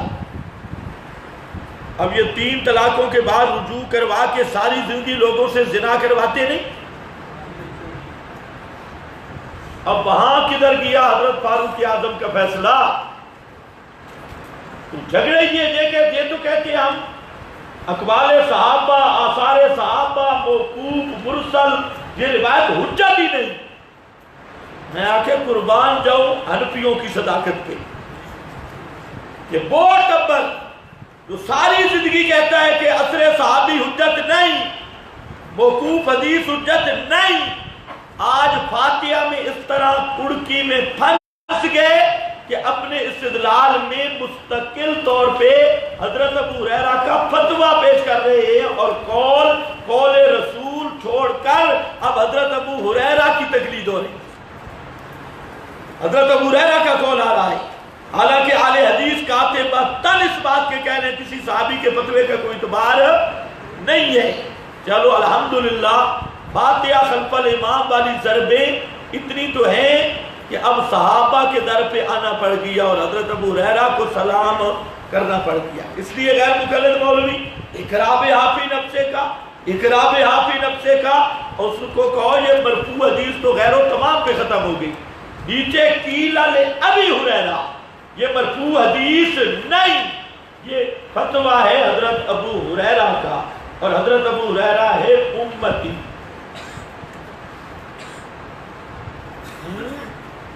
امتی کا قول ماننے سے تو ان کے نزدیک بندہ مسلمان ہی نہیں رہتا. پھر یہ تیسرا موڑ ہے جہاں پہنچ کے اہل حدیث مناظر سے تجدید نکاح کا مطالبہ کرے کہ کلمہ بھی پڑھ اور تجدید نکاح بھی. ابھی پہلے نکاح پڑھے، مناظرہ جاری رہے گا انشاءاللہ خلف الامام کو، کیونکہ تو نے فتویٰ پیش کیا ہے اس امتی کا اور تم ہو قرآن حدیث والے، اور امتیوں کے اقوال سے استدلال کو تم سمجھتے ہو شرک بدعت، تو لہذا فی الحال مشرک ہے، کلمہ پڑھ. امتی کا قول پیش کر کے پھر تیرا انشاءاللہ نکاح مفت پڑھیں گے. ہم نکاح کے پیسے نہیں دیتے، مفت پڑھیں گے، پھر آگے مناظرہ ہوگا انشاءاللہ. اس ترتیب پہ لے آؤ نا، پتہ چلے ان کو بھی ٹانگیں چوڑی کرنی آسان ہے، گفتگو کرنی مشکل. اب ذرا یہ ہے قول کس کا؟ حضرت بولو شابش، حضرت ابو ہریرہ کا.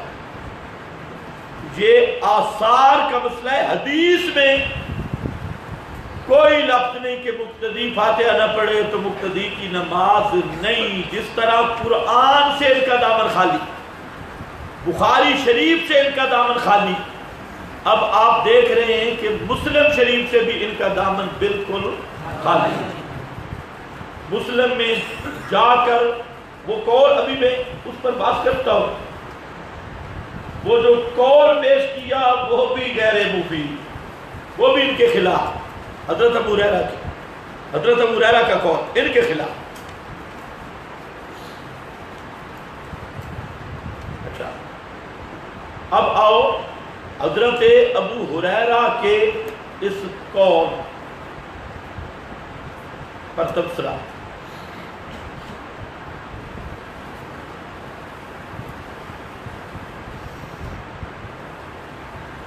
توجہ کرو ذرا.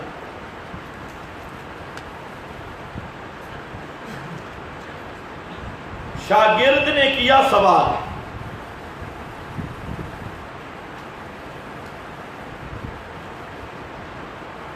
قیل لأبی ہریرہ انا نکون وراء الامام.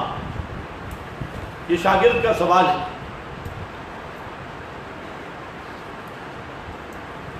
اس سے ایک اور مسئلہ بھی سمجھ آ رہا ہے کہ اگر لا صلاۃ لمن لم یقرأ والی حدیث یہ مقتدی کو شامل ہوتی تو حضرت ابو ہریرہ کا شاگرد خلف الامام کا مسئلہ الگ کر کے نہ پوچھتے. اس بات کو سمجھو. اگر یہ روایت جو ہے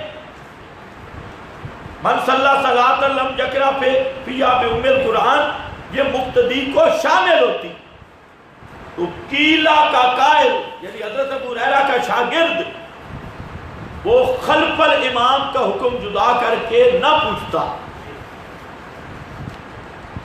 اچھا آگے حضرت ابو ہریرہ انہوں نے الگ جواب دیا. حضرت ابو ہریرہ نے بھی یہ نہیں فرمایا کہ میں نے جب پڑھا من صلی صلاۃً من عام ہے یہ مقتدی کو شامل ہے، تو نے سوال کیوں کیا؟ حضرت ابو ہریرہ نے بھی نہیں فرمایا کہ من صلی صلاۃً لم یقرأ فیہا بأم القرآن یہ مقتدی کو شامل ہے، حالانکہ سوال ہو رہا ہے. شاگرد کا سوال کرنا، حضرت ابو ہریرہ کا جواب دینا اور اس روایت کو پر مقتدی کو شامل نہ کرنا، یہ اس بات کی دلیل ہے کہ حضرت ابو ہریرہ اور ان کے شاگرد کا بھی فہم اور نظریہ یہی تھا کہ من صلی صلاۃً، من میں مقتدی شامل نہیں۔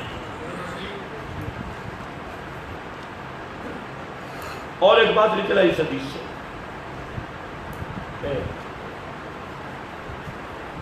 اقرا بہا فی نفسے کا،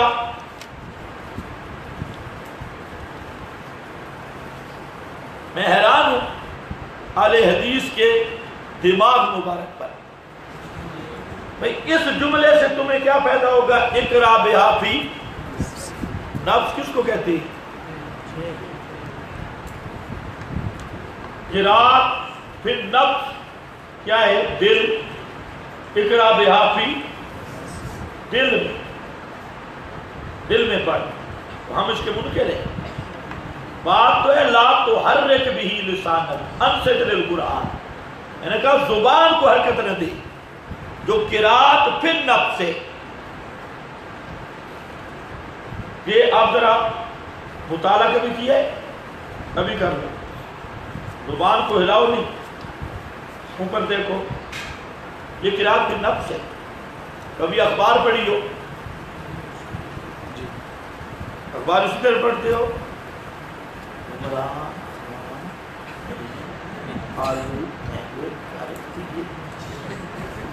یہ قرات ہوتی ہے، چپ کر کے پڑھتے ہو۔ تو اقرا بہا فی نفسے کا دل میں سوچا کر، اس کا منکر کون ہے؟ ایک جملے کو لیا اڑ پڑے، اور وہ بھی فتویٰ حضرت ابو ہریرہ کا، بیچارے حضرت ابو ہریرہ کے دروازے پہ گئے، وہاں سے بھی خالی لوٹے، رسول پاک کا دروازہ چھوڑ گئے، حدیثیں گئی، لیکن صحابی کے دروازے پہ بھی ہمارا بیچارہ مظلوم دوست اہل حدیث خالی واپس آ رہا ہے، وہاں سے بھی کوئی خیرات مل سکی نہیں۔ اقرا بہا فی، اب میں عرض کرتا ہوں، اقرا بہا فی نفسے کا، یار کچھ رحم ہم بھی کر لیتے ہیں، آخر توحید کا نام تو وہ لیتی، ہم تم ان مسائل میں غلو نہیں کرتے۔ میں نے آپ کو شروع میں بتایا کہ چاروں ائمہ کا مسلک میں نے بتایا کہ ہمارے اندر اللہ کے فضل سے فروعات اور عملی مسائل میں کوئی غلو نہیں، کوئی تعصب نہیں۔ یہ تھوڑا سا ترش کلام جو ہے یہ صرف اس لیے کہ یہ ترکی بترکی جواب ہے کہ وہ ان مسائل، یہ توحید و سنت پہ زور نہیں دیتے، رد بدعت رد شرک پہ ان کو پتہ ہی نہیں، مطالعہ کوئی نہیں ہے، اور ان کا سارا زور ہوتا ہے خلف الامام خلف الامام خلف الامام، اور پھر جو فتویٰ لگاتی ہیں یہ فتویٰ جاتا ہے نبی کے صحابہ پر۔ حضرت عبداللہ ابن عمر نہیں پڑھتے تھے خلف الامام، کان لا یقرأ خلف الامام۔ حضرت عبداللہ جن کی رفع دین پہ روایتیں پیش کرتی ہیں، اور مزے کے بعد ہے رفع دین کا راوی خود خلف الامام قرات کا قائل نہیں، ان کے نزدیک اہل حدیث کے نزدیک حضرت عبداللہ ابن عمر کی نماز ہی کوئی نہیں، اور رفع دین پیش کرنا ہو تو حضرت عبداللہ ابن عمر سے بخاری میں آیا ابن عمر ابن عمر ابن عمر۔ ایسے دھوکہ نہ کرو۔ حضرت زید بن ثابت لا قرات مع الامام فی شیء من الصلاۃ، یہ تو ابھی میں نے پیش نہیں کی مسلم سے۔ خیر آؤ، اور بھی صحابہ ہیں، تو پڑھنا نہ پڑھنا الگ بات ہے، ہم صرف ان کے غلوب کا علاج کر رہے ہیں۔ یہ جو تم فتویٰ دیتے ہو کہ مقتدی نماز نہ پڑھے، اس کی نماز ہی باطل، پوری امت کی نمازوں کو خراب کرتے ہو، اس کا تھوڑا سا علاج ہے۔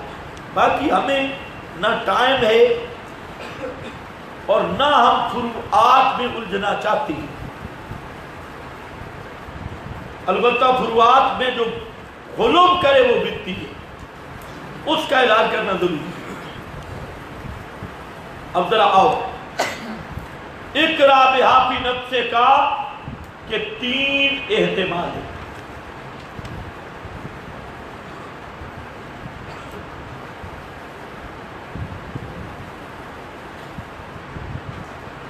بنتا نہیں، چلو اہل حدیث حضرات کی رعایت کے لیے میں بنا رہا، وہ بنتا نہیں۔ ویسے دو ہے،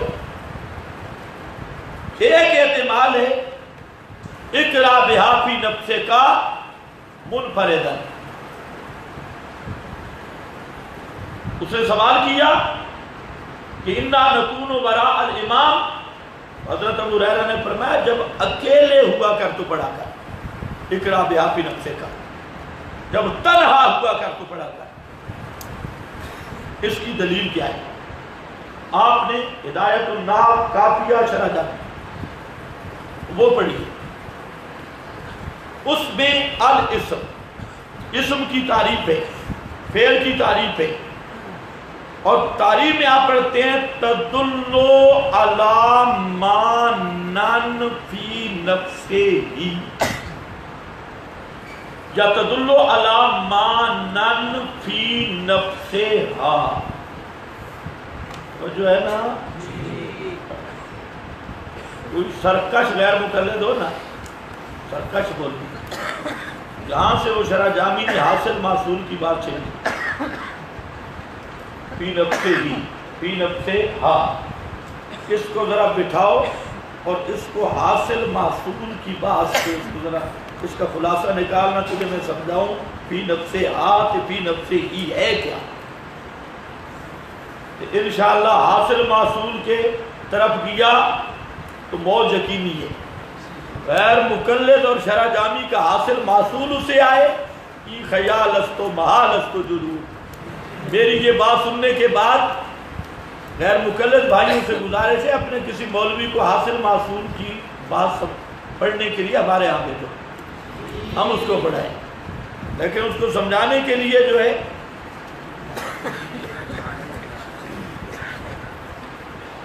اچھا خیر، تدلو علی مانن فی، بولو تدلو علی مانن فی نفسہ ہی، اسم وہ کلمہ ہے جو اپنے معنی پر تنہا دلالت کرتا ہے،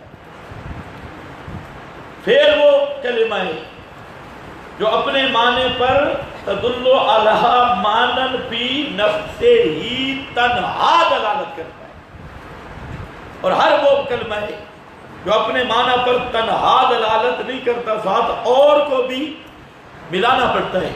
تو فی نفس ہی کا معنی ہدایت الناب کافیہ میں لکھا ہے، لیکن مصیبت ہے کہ اہل حدیث پہلے سال بلوغ المرام پڑھتی، مرام مرام رام رام پہلے سال، دوسرے سال مشکات شریف، مشکات۔ ایک مجھے ملا، میں نے پوچھا کیا پڑھ رہا ہے؟ کہتے ہیں مشکوت پڑھ رہا۔ واہ بندے دا پترا، اگر صرف ناب پڑھی ہے تو فائدہ ہی کوئی نہیں، صرف ناب کو صحابہ سے نبی پاک سے ثابت ہے، فائدہ ہی کوئی نہیں صرف ناب۔ پہلے سال دوسرے سال مشکوت شریف، اس نے دیکھا اوپر واو لکھا ہے، رسم الخطی میں واو تو ہے، میں نے کہا شکر ہے مشکوت پڑھے، اور یہ زکوٰۃ کو بھی سکوت پڑھتا ہوتا ہے، صلات کو سلوت، سکوت سلوت، اور ان کی علمی سطح اتنی مضبوط ہوتی ہے، فنون کے تو قریب نہیں جاتی، اور انہوں نے پڑھنا ہوا کالا کالا وبہی قال حدثنا، اور رنگ لگاتی ہے، پتہ چلتا کچھ بھی نہیں۔ اچھا یہ پہلے تو بالکل جہل مرکب تھے، اب جب مناظروں میں بار بار دلیل ہوئے، عبارات پڑھنی بھی نہیں آتی تھی، اب انہوں نے کچھ نہ کچھ تیار کیا کہ چلو صرف ناب ضرب یضرب کو کہیں پڑھ لو، کام گڑبڑ۔ تو یہ بھی اس وقت جب حضرت نعمانی صاحب رحمہ اللہ سے ان کے مناظرے شروع ہوئے، ماسٹر امین کے ساتھ جب مناظرے یہ کرتے تھے تو ماسٹر امین کو یہ نام کے سوال اس سے پوچھتے تھے، وہ پوچھ رہا ہے فاتحہ کی ترکیب بتاؤ، ہم ماسٹر کہتے ہیں اس نے پہلی دفعہ سنا میں ترکیب بھی کوئی ہوتی تو خیر اقرا بحافی نفسے کا معنی آپ کو سمجھ آیا؟ تنہا. کیا معنی ہے؟ تنہا. اچھا یہ معنی حدیث میں بھی ہے، بخاری شریف. نبی کریم صلی اللہ علیہ وسلم فرماتی من ذکرانی، اللہ فرماتے ہیں حدیث قدسی ہے، من ذکرانی فی نفسہ ہی ذکرتہ فی نفسی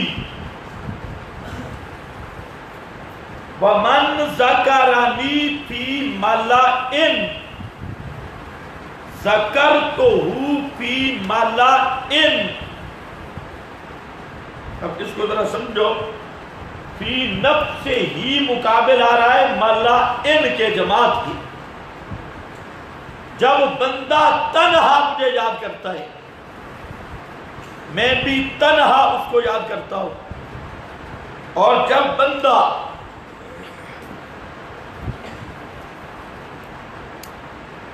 مجمع عام میں میرا ذکر کرتا ہے، جیسے توحید بیان کرنا، اللہ تعالیٰ کی شان بیان کرنا، فرمایا ذکرتہ فی ملئن، اس بندہ کو میں بھی فرشتوں کی جماعت میں اس کا تذکرہ کرتا ہوں. فی نفسی مقابل جماعت کے کیا معنی؟ منفردن. ایک معنی فی نفسی ہی کا منفردن، دوسرا معنی فی نفسی ہی کا مطالعہ، غور و فکر، سوچ بچار. فی نفسی ہی کا لفظ بتا رہا ہے. ایک معنی چلو ان والا کر لیتی ہے، ایسا ایسا پڑھ اقرا بحافی، ہولے ہولے پڑھ لی کر، ایسا ایسا پڑھ لی کر. یہ پھر بھی احتمال کتنے ہو گئے؟ کتنے احتمال ہو گئے؟ اذا جاء الاحتمال بطل الاستدلال. یا تین احتمال ہیں. اگر اس طرح نہیں تو آؤ وہ جو نسائی کا میں نے حوالہ دیا تھا حضرت ابو ہریرہ کا، حضرت ابو ہریرہ مرفوع حدیث بیان کرتی ہیں اذا قرأ الامام فانصتوا. اس مرفوع حدیث کے راوی ہے حضرت ابو ہریرہ. روایت ہے بالکل صحیح. معلوم ہو گیا کہ یہ جو غیر مقلد کہتے ہیں ایستا ایستا پڑھا کر. تیسرا احتمال یہ ہے توجیہ القائل بما لا یرضی بہ، یہ توجیہ القول بما لا یرضی بہ القائل، یہ ایسے قول کی طرح توجیہ. حضرت ابو ہریرہ تو پیغمبر کا فرمان بتا رہے ہیں انصتوا، اور تم حضرت ابو ہریرہ کے ذمہ فتویٰ لگا رہے ہو کہ خود کہتے ہیں پڑھو جی پڑھو جی پڑھو. تو وہ حدیث بھی بتا رہی ہے کہ حضرت ابو ہریرہ کا یہ مقصد ہرگز نہیں تھا یا تنہا والا معنی یا قرات بالنفس، غور و فکر. ہم بھی کہتے ہیں جب نماز میں کھڑے ہو تو دکانوں نہ سوچو اور ادھر ادھر نہ جاؤ. ہم کہتے ہیں کہ نماز فاتحہ میں غور کرو، الحمدللہ رب العالمین، اس میں پورا غور کے ساتھ کھڑے ہو. امام پڑھ رہا ہے، ایک ایک لفظ کو توجہ اور غور کے ساتھ سنو، اور وہ جو مطالعہ قرات بالنفس ہوگا وہ بالکل ٹھیک ہے، ہم کوئی منکر نہیں. تو حاصل یہ نکلا جو مرفوع حدیث تھی اس میں دعویٰ کے مطابق کوئی چیز نہیں نکلی، اور جو حضرت ابو ہریرہ کا فتویٰ پیش کیا اپنے مذہب سے بھی، اپنے اہل حدیث سے، اپنے اصول سے بھی غداری کی، قرآن و سنت سے حدیث سے چلے گئے ایک امتی کے قول کی طرف. اور وہ جو کہا کرتے ہیں لوگوں کو صحابی کا قول حجت نہیں، فلاں حجت نہیں، تو آج وہ صحابی کے دروازے پہ گئے لیکن اللہ کے فضل سے وہاں پر بھی بالکل خالی آئے. اقرا بحافی نفسک کا کہ تین احتمال، ایک احتمال کو حدیث کی وجہ سے ہم نے وہ رد کیا ہے، وہ دوسری حدیث کو مرفوع موجود ہے. دو احتمال وہاں پر بھی، تو صحابی کے فتویٰ پر بھی ان کا کوئی چیز ثابت ہو سکی نہیں. یہ مسلم شریف، بس مسلم سے مدعی کے دلائل ختم. اور مسلم میں کوئی چیز نہیں، یہاں ٹانگ اڑانے کی کوشش کرتی، جبکہ ہمارے دلائل۔ اب میں اس بات کو تھوڑا اختتام کی طرف لاتا ہوں، جو رہ گئی کیونکہ اب اچھا ہو جائے گی انشاءاللہ۔ اب میں بن رہا ہوں مدعی، اور بحث کس پر ہے؟ مسلم پر۔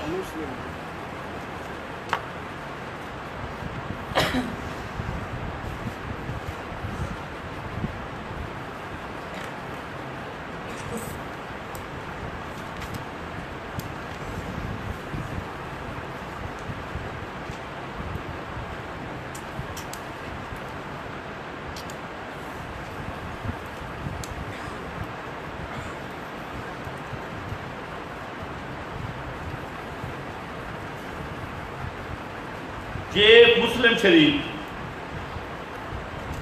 رقم 398 صفحہ 156۔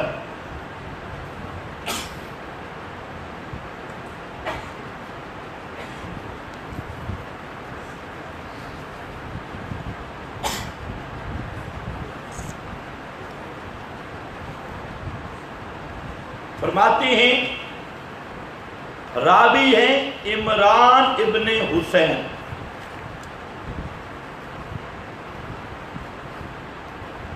ان رسول اللہ صلی اللہ علیہ وسلم صلی الظہر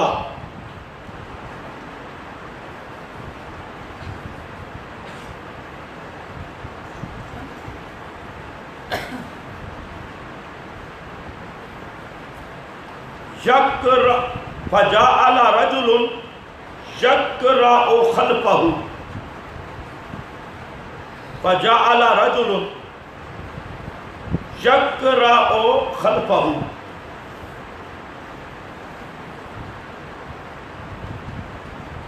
نبی کریم صلی اللہ علیہ وسلم نے ظہر کی نماز پڑھائی، فجعل رجل یقرأ خلفہ، ایک آدمی نے نبی کریم صلی اللہ علیہ وسلم کے پیچھے قرات کی، اور وہ بھی روایات میں آ رہا ہے سبح اسم ربک الاعلی۔ فلما انصرف، جب رسول پاک صلی اللہ علیہ وسلم نے سلام پھیرا، قال، فرمایا ایوکم قرأ او ایوکم القاری،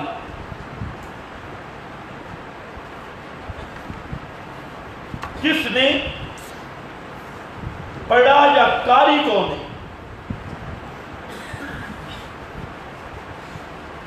اب ذرا سمجھنا ہے، آپ مقتدیوں سے پوچھ رہے ہیں کہ کس نے میرے پیچھے پڑھا، قاری کون ہے؟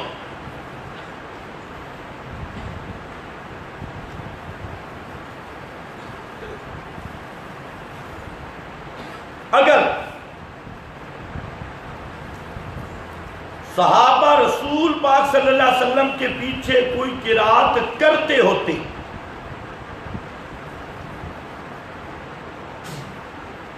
تو سب کو بولنا چاہیے تھا یا نہیں؟ اب ذرا خیال کرنا، اور سب پہ اس میں ربک الاعلی وہ پیچھے رہ گیا، اس کی بات بعد میں کرتا ہوں، لیکن آپ ذرا میں جو میرا طرز استدلال جو ہے وہ دیکھیں کہ رسول اللہ صلی اللہ علیہ وسلم نے سوال کیا کیا، سوال دیکھنا ہے، ایوکم قرأ او ایوکم القاری، میرے پیچھے کس نے قرات کی، کون ہے قاری؟ یہ سوال دیکھا، اس سے میرا استدلال ہے کہ رسول پاک صلی اللہ علیہ وسلم پوچھ رہے ہیں بھئی مقتدیوں بتاؤ کون ہے میرے پیچھے پڑنے والا؟ کون ہے قاری؟ فقال رجل انا، ایک آدمی بولا میں ہوں۔ کتنے بولے؟ ایک آدمی۔ کتنے بولے؟ ایک آدمی۔ ایک بولا میں، اور تھا وہ رجلن، رجلن نکرہ، غیر معروف آدمی۔ اس نے کہا قال رجلن انا، میں ہوں۔ آگے ذرا لفظ سننا، فقال قد ظننت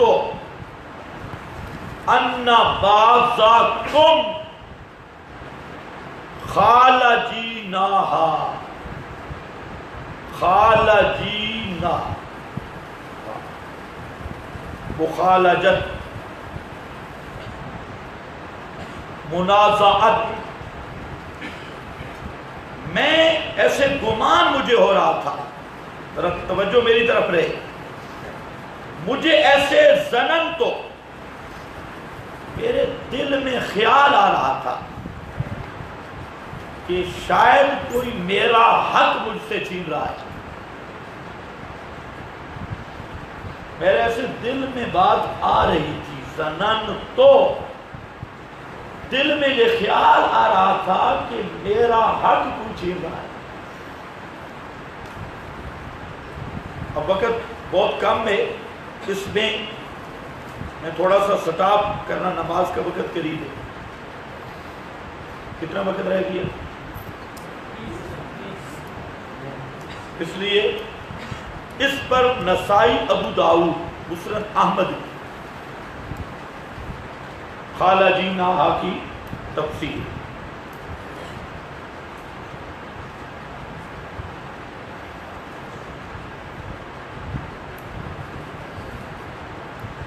مال یا انازع القرآن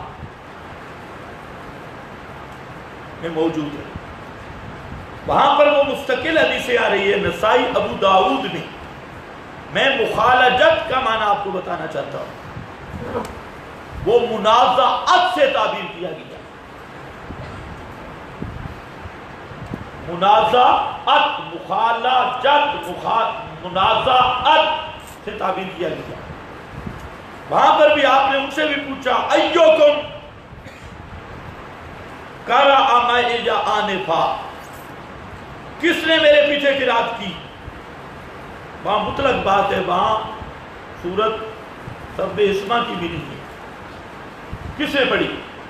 تو وہاں پر بھی قام رجل، ایک آدمی نے کہا کہ میں نے قرات کی۔ آپ نے پڑھا مالیا انازع القرآن، میں سوچ رہا تھا کہ کوئی میرا ساتھ منازعت کر رہا ہے، میرا حق چھین رہا ہے۔ اور پھر حضرت ابو ہریرہ کہتے ہیں فَانْتَهَى النَّاسُ عَنِ الْقِرَاءَةِ مَعَ رَسُولِ اللَّهِ، لوگ رسول پاک کے پیچھے قرات کرنے سے رک گئے۔ اس پر ایک بات ہے کہ وہ قال الزہری یا قال ابو ہریرہ، قال الزہری ہو تب بھی کوئی مسئلہ نہیں، قال ابو ہریرہ ہو تب بھی کوئی مسئلہ نہیں۔ بہرحال فَانْتَهَى النَّاسُ عَنِ الْقِرَاءَةِ مَعَ رَسُولِ، تو اس مخالجت وغیرہ میں آپ وہ ساری حدیثیں لا سکتے ہیں منازعت والی، اور وہ اس کی تفسیر میں دلیل آپ کی مسلم سے رہے گی، اور وہ صرف تفسیر و تائید میں ابو داؤد نسائی میں موجود ہے، مسند احمد میں اور کتابوں میں وہ ساری روایتیں آپ جہاں پیش کر سکتے ہیں، یہ ایک طریقہ ہے۔ اب رہ گئی منازعت وغیرہ۔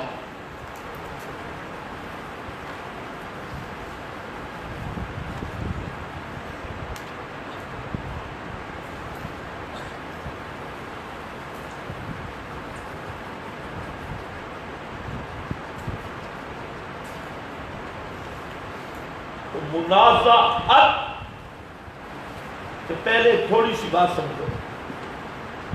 رسول پاک صلی اللہ علیہ وسلم نے فرمایا کہ وضو صحیح کیا کرو،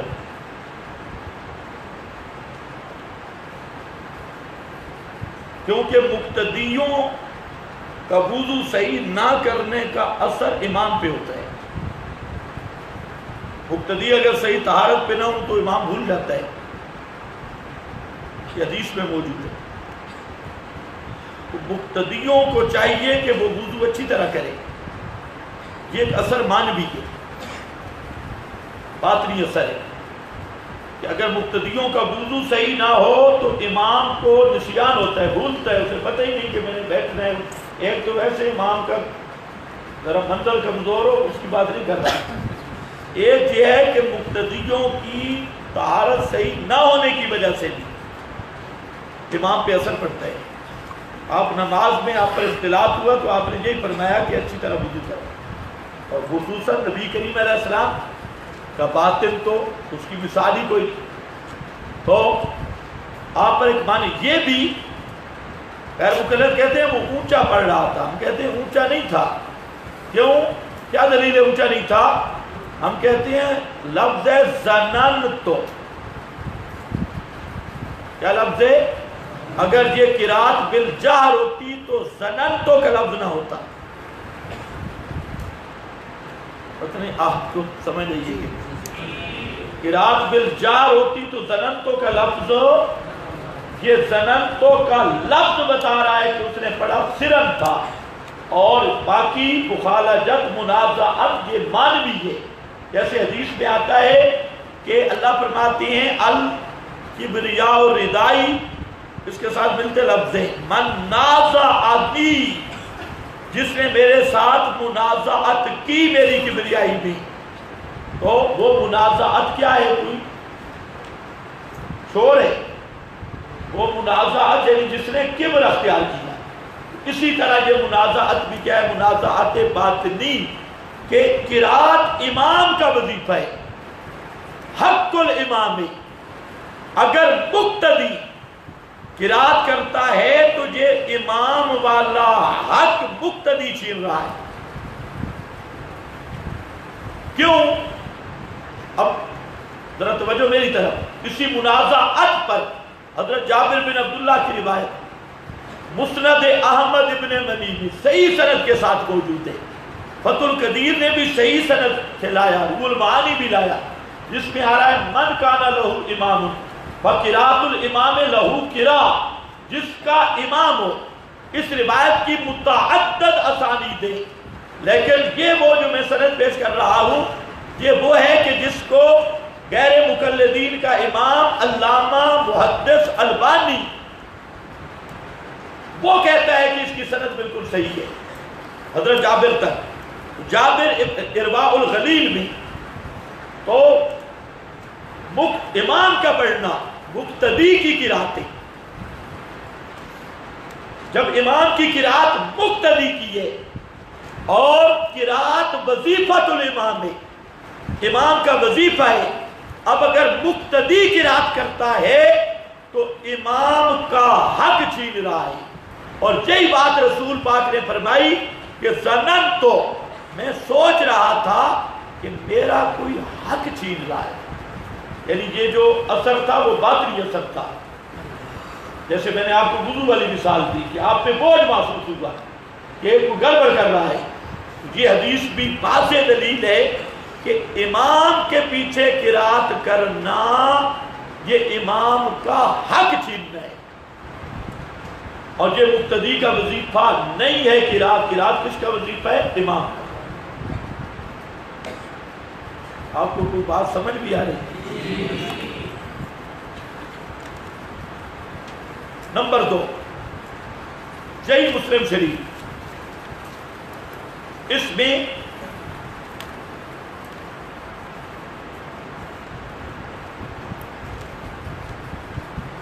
حدیث نمبر 404.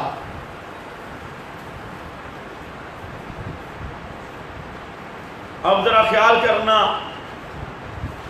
اہل حدیث بڑے پڑھتے ہیں صلو کما رأیتمونی.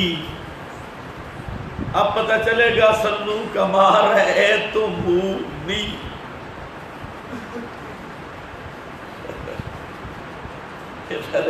مارکیٹ میں 5:30 بجے نماز ہے.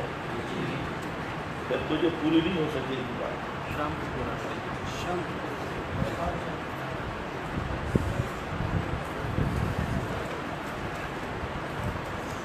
وآخر دعوانا